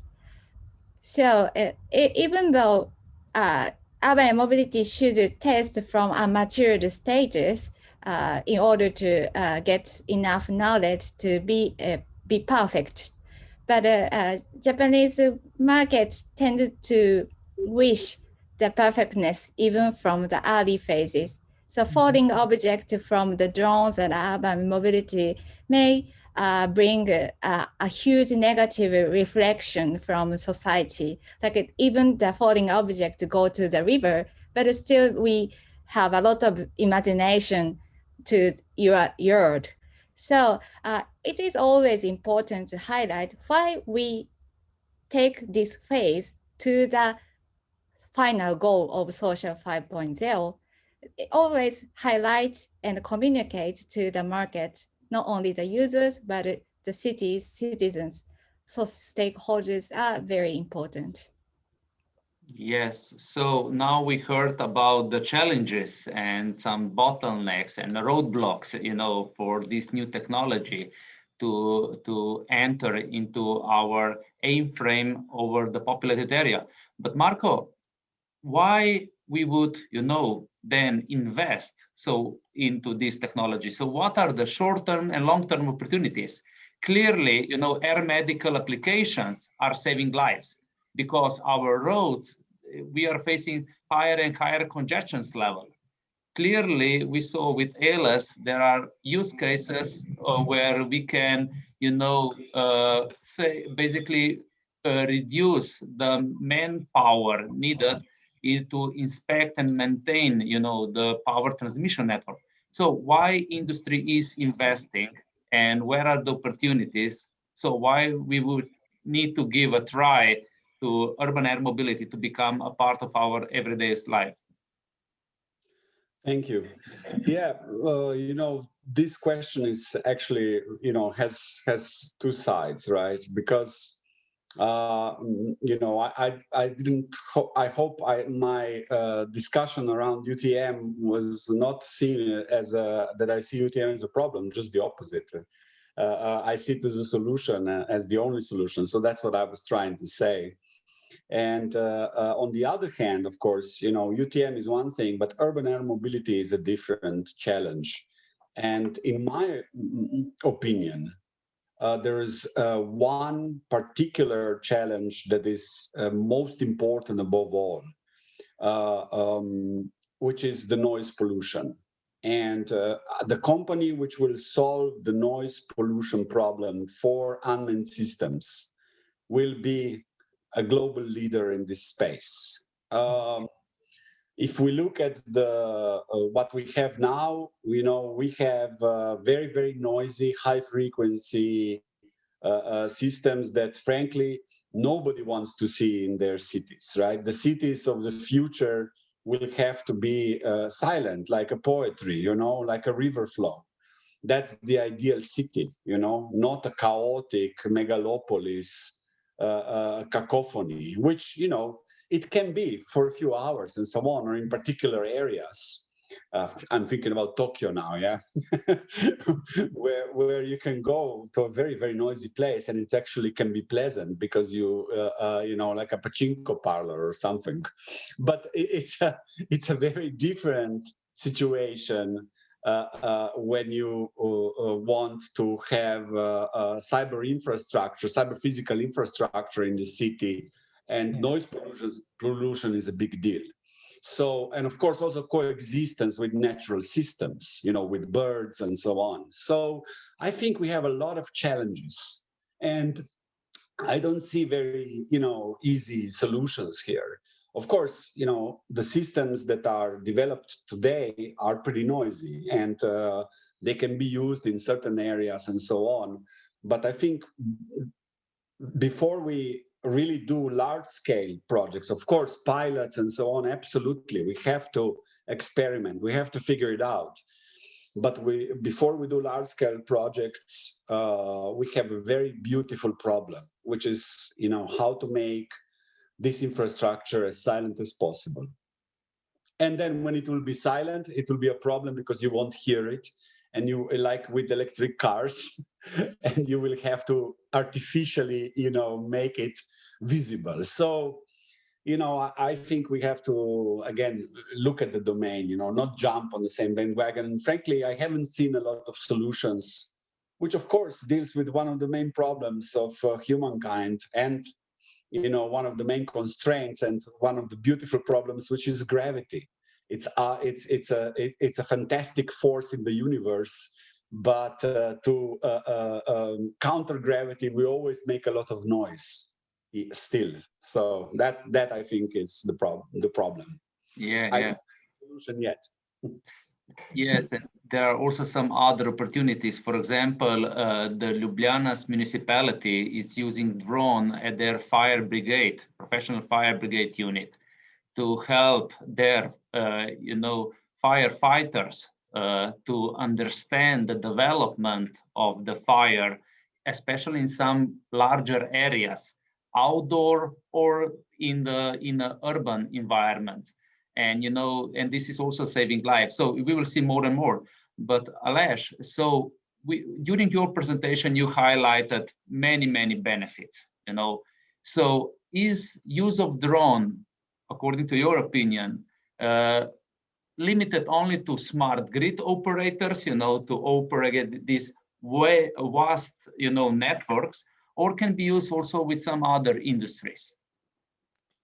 Thanks, Daniel. As you can see, I don't wear a tie myself, so I'm one of those involved with technology, so I will be very short now. I think undoubtedly this application can be used in other cases with minor adjustments, and our collaboration and exchange of good practices with the firms show that this is already being researched and done now. However, as we have already heard today, it is crucial here to place this type of technology in related legislation now, because I think this is one of the key challenges that will need to be addressed now. As we are all aware now that without permits and qualified people, no technology, however good it may be, cannot succeed now. And that is my point of view. And yes, for sure, we can use it in many ways, and it can help us in many ways. But the problem is that how the people will accept the thing. That is the main problem, and the main that should be addressed now. That's for me. Thank you. Yes, thank you. So I will just briefly go back to Vasilis. So we heard, challenges, we heard opportunities. It's applicable to a lot of missions. So what can we do then? So how we can connect the dots? Do you have any idea since you are partnering with cities? So when you say connect the dots between, sorry? Yes, so we heard about challenges of the cities. We heard about, industry seeing the opportunities in different verticals. So how can, let's say, for example, Slovenia and Japan, start to partner and explore more opportunities together?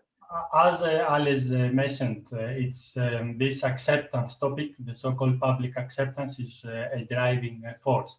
And Marco highlighted that, for example, noise is one of the big issues in the wider acceptance.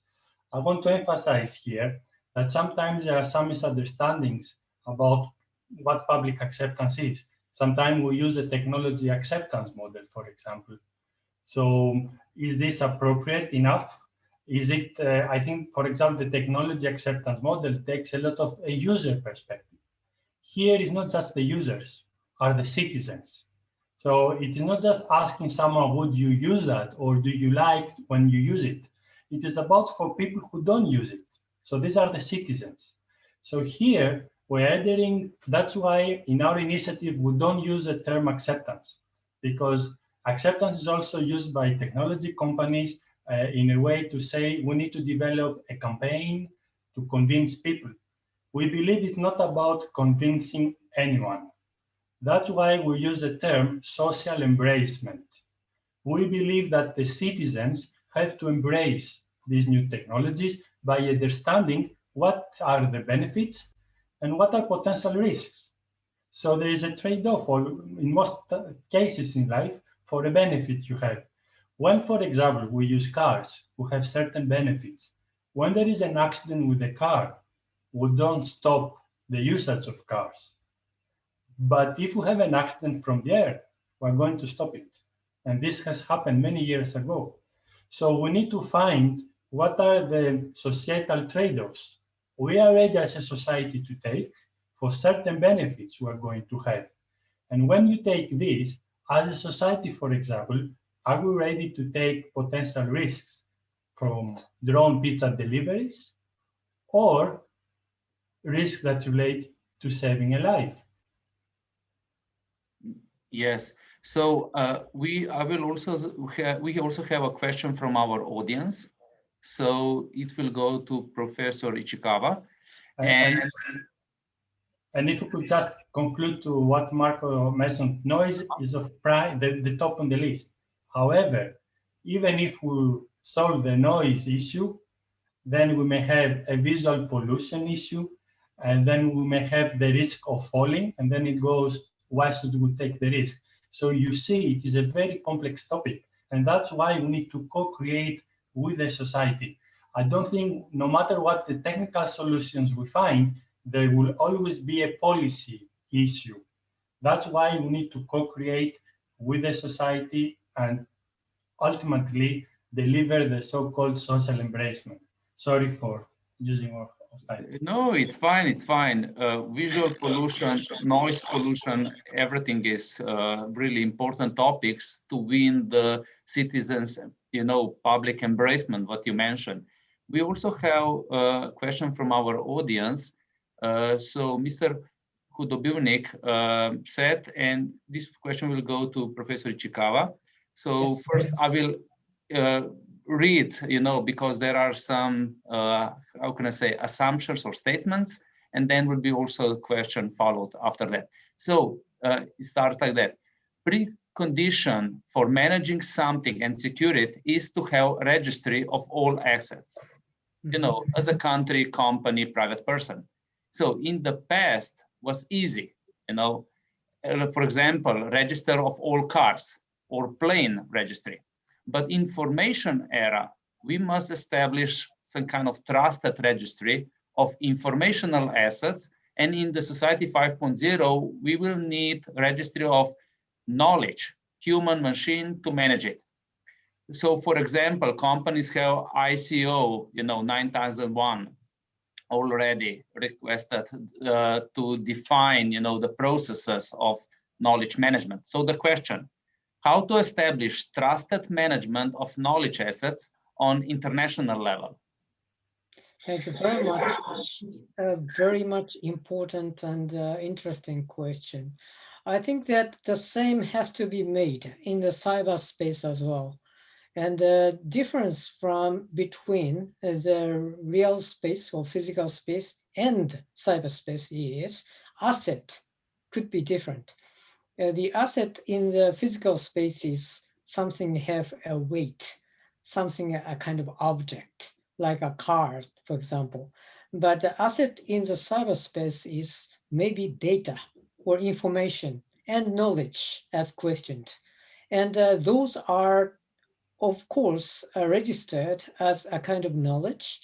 And there is already a kind of ideas of creating a personal data bank to trade with somebody else. And there's also a kind of ideas of data trading marketplace kind of thing. So we think that these should be established, and asset has to be registered with its owner name, and also the traceable evidence of those data, maybe if transmitted from somebody to somebody else. And these systems are maybe to be built, but at the same time, we need some, again, a standard. So thanks to touching upon the ISO 9000, we need this kind of international standard to ensure the management of those assets in the cyberspace. And we are now under already a kind of discussion and process forward to achieve this kind of goal. Thank you very much. Thank you. So we have one more question from Mr. Ilkovic, and this will go to Vasilis and Marco. So, and it's related to air traffic management development in the future, because now it's tower pilot human-to-human communication. In the future, we might see machine-to-machine. So the question goes like this. And first explanation. So I have a question regarding the issue of unmanned aircraft flying in aerospace, traditionally occupied by manned aircraft, so pilot on present. Before COVID, there were already some issues in Slovenia due to higher frequencies at Portorož Tower or Ljubljana Information, essentially being jammed due to heavy traffic. If there will be even more traffic in the future due to drones, how could air traffic control or management system further develop? So Vasilis, what is your take on, let's call it European level, and then Marco, I'd like to hear your Slovenian. I passed very quickly through this topic. It was on one of my slides about moving towards an integrated airspace, and the fact that the digital technologies are the enabler for this. Today, we are in an analog-based air traffic control. That's why we're having these problems. At least in Europe, there is a vision of an integrated sky airspace.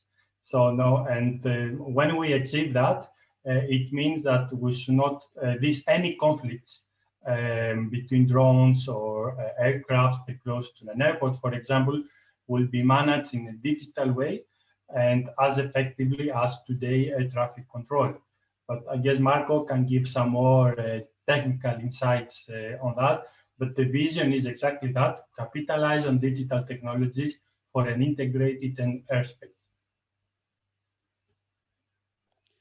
Yes, absolutely. I mean, that's a nice question. I don't understand what the person meant with jamming of the frequencies and so on, but maybe there's some confusion there. But in general, you know, there are, of course, now we have very clear EASA regulations, finally, 947 and 945 2019 regulations for the use of small unmanned systems in European airspace. So that's one level.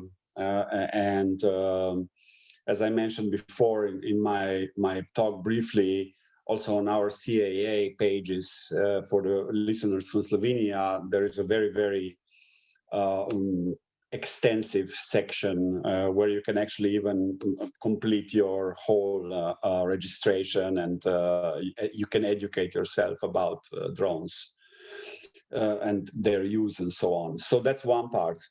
How the UTM will develop? Well, you know, there's Vasilis knows a lot about this too. There's, of course, different approaches that are being considered, but more or less everything is going at the moment still in the direction that, of course, manned operations have a kind of a precedence over unmanned operations.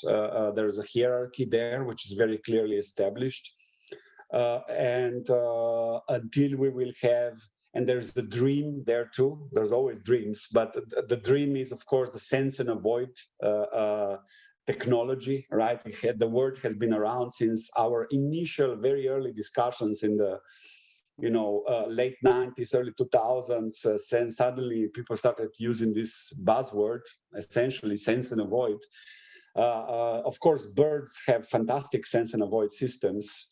Not always, right? They can also cause extremely difficult accidents in the air, but in general, they do.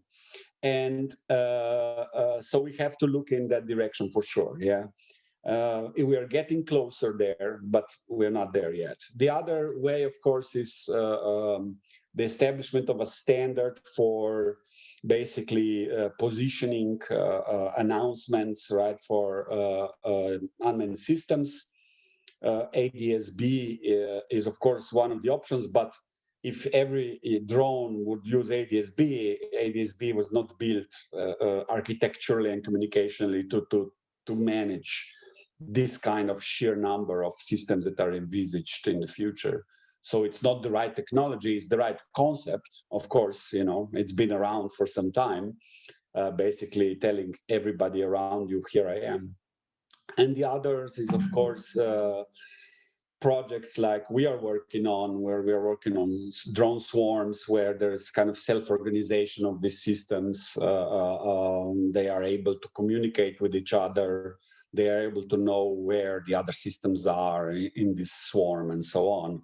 And again, there's a lot of biomimetics there too, right? Because again, bird swarms do this kind of beautifully. So yeah, a lot of challenges, but you know, that's the way forward. If there were not challenges, if there were only simple solutions to complex problems, then we wouldn't be even talking today. Yes, thank you. And I remember how quite in some cities, they were surprised by the rise of electric scooters, where to park them, where they can share the line with pedestrians. Pollution. Yes. I mean, here in California, you know, we had suddenly there were like two startups competing with each other, how to lose money as fast as possible. And they were really good at destroying the landscape, you know, and there were these scooters literally everywhere. I mean, it was total chaos. It was very interesting, actually. It was disruptive technology, but everybody hated it in the end, right? And it was, you know, you could find them in bushes and so on. I mean, it's absolutely crazy, you know, and they're also, as they arrived, they're also gone. So that was an interesting moment. Yes, and cities, I believe they learned a lesson. So they introduced the policies, city by city, you know, they start introducing the policy, how e-scooter operators can operate. And the one thing which is very important is that a lot of cities are establishing so-called urban air mobility partner ecosystem, going, you know, from North America to Europe, Middle East, Asia. And if I may add some of the cities that we are fully familiar, from Vancouver to Los Angeles, to Orlando, to London, Paris, even Ljubljana is in process of establishing urban air mobility city lab kind of environment, where, you know, the academia, like university and city leaders and industry players and NGOs can partner to it. So maybe Professor Tsuchiya, if you want to add something to this what will happen in our skyline soon, and then we will go to my last question, and we will also conclude this wonderful panel. Thank you. Yes, Daniel, it is very important to have some kind of the community, a kind of ecosystem where the people work together jointly, because Society 5.0 has also a very good feature which can accelerate innovation, because it is very difficult to, by the way, I have to get back to the definition of the innovation. Innovation was almost 100 years ago defined that the new combination, you have heard of that wording, right? And in order to make new combination, it is actually very difficult in a physical world. Thinking about big companies like Microsoft and Siemens or Hitachi, these people will not easily collaborate together. So combination of companies not happening so easily in the physical world because of the distance or because of the regional differences, of course, because of the COVID right now. But in the physical world, it is quite easy. But in order to combine them, we need to exchange data frequently and smoothly. And that may contain something touchy issues like privacy and so on. But Society 5.0 can provide us such a technology like blockchains or very secure kind of technologies that is gradually becoming possible. Like actually, I already established kind of not industry, but companies consortium to implement Society 5.0. And within less than 1 year, over 30 big companies join in. And they are very much diverse in sectors. Very much different sector companies are joining together because they have expectation to have a kind of innovation by working together. It was not possible, but it will be possible in this kind of consortium. And the consortium has kind of platform to securely exchange touchy data in between. And this may be the beginning of Society 5.0.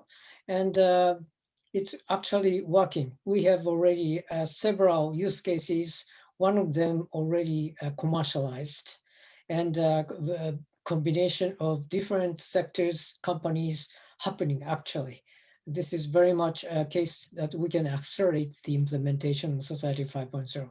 Of course, in the drone world, the drone services are so many, and we need to expand the service providers, because Marco is of course a service provider as well as a manufacturer of drones, but we need much more service providers who utilize the drones themselves. In order to do that, we need some innovative ideas how to utilize, and between different kind of companies, and that can be expanded worldwide. So my suggestion is that, for example, in Slovenia, you are the center of Europe, then you start that kind of a consortium of multiple companies to exchange ideas and also exchange actual information in between in a secure manner, and do some business mainly in the cyberspace and make it substantiated in the physical world. And so when we look at in a kind of economic analysis, the main value added would be created in the cyberspace rather than the physical space. This is a clear difference between the current situation and Society 5.0.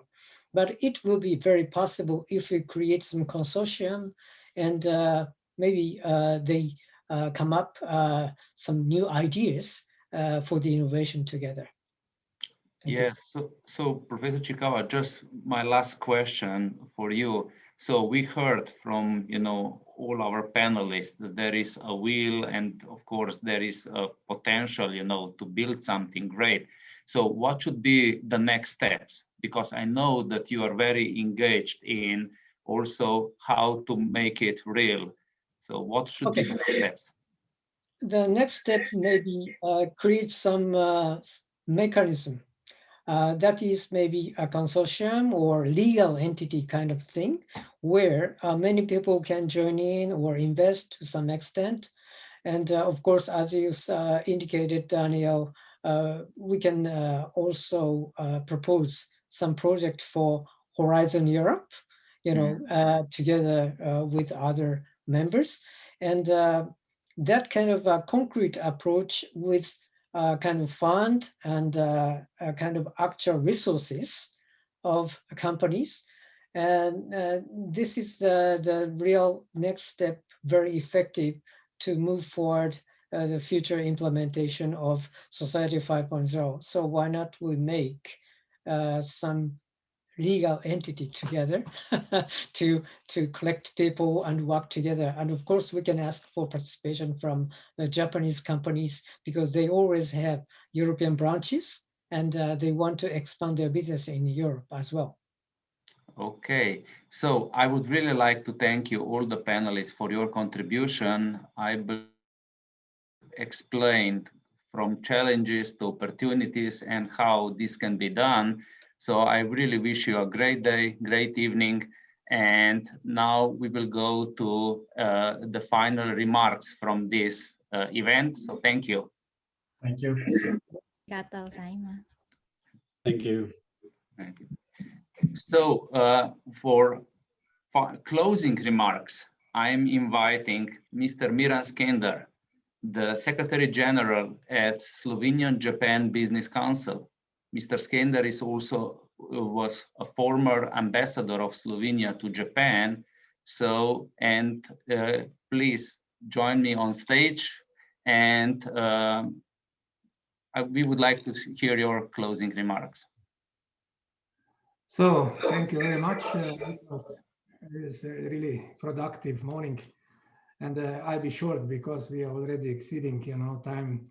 So dear participants and ladies and gentlemen, 4 years ago, when Slovenia-Japan Business Council have started with the promotion of Japanese development platform Society 5.0, we cannot even imagine how important that concept will be in the third decade of the 21st century.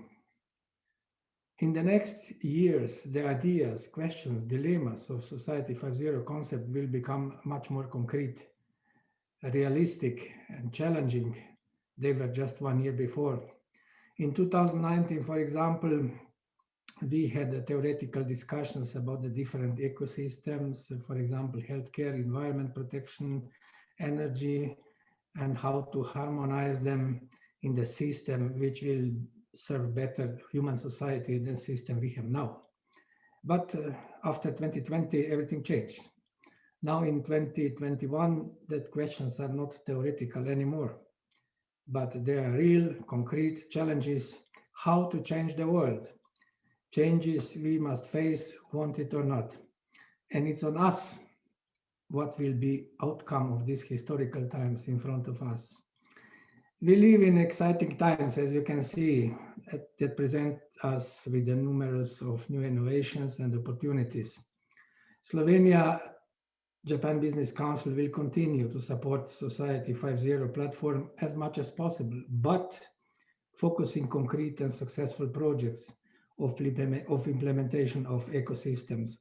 For example, in 2021, we are planning several main events connected to the Society 5.0 on the following fields: energy, smart management of energy, smart transportation and logistics, and finally robotics. But first event in the line of our orientation is already here. Today's forum, presentations and discussions are showing us which way we should go.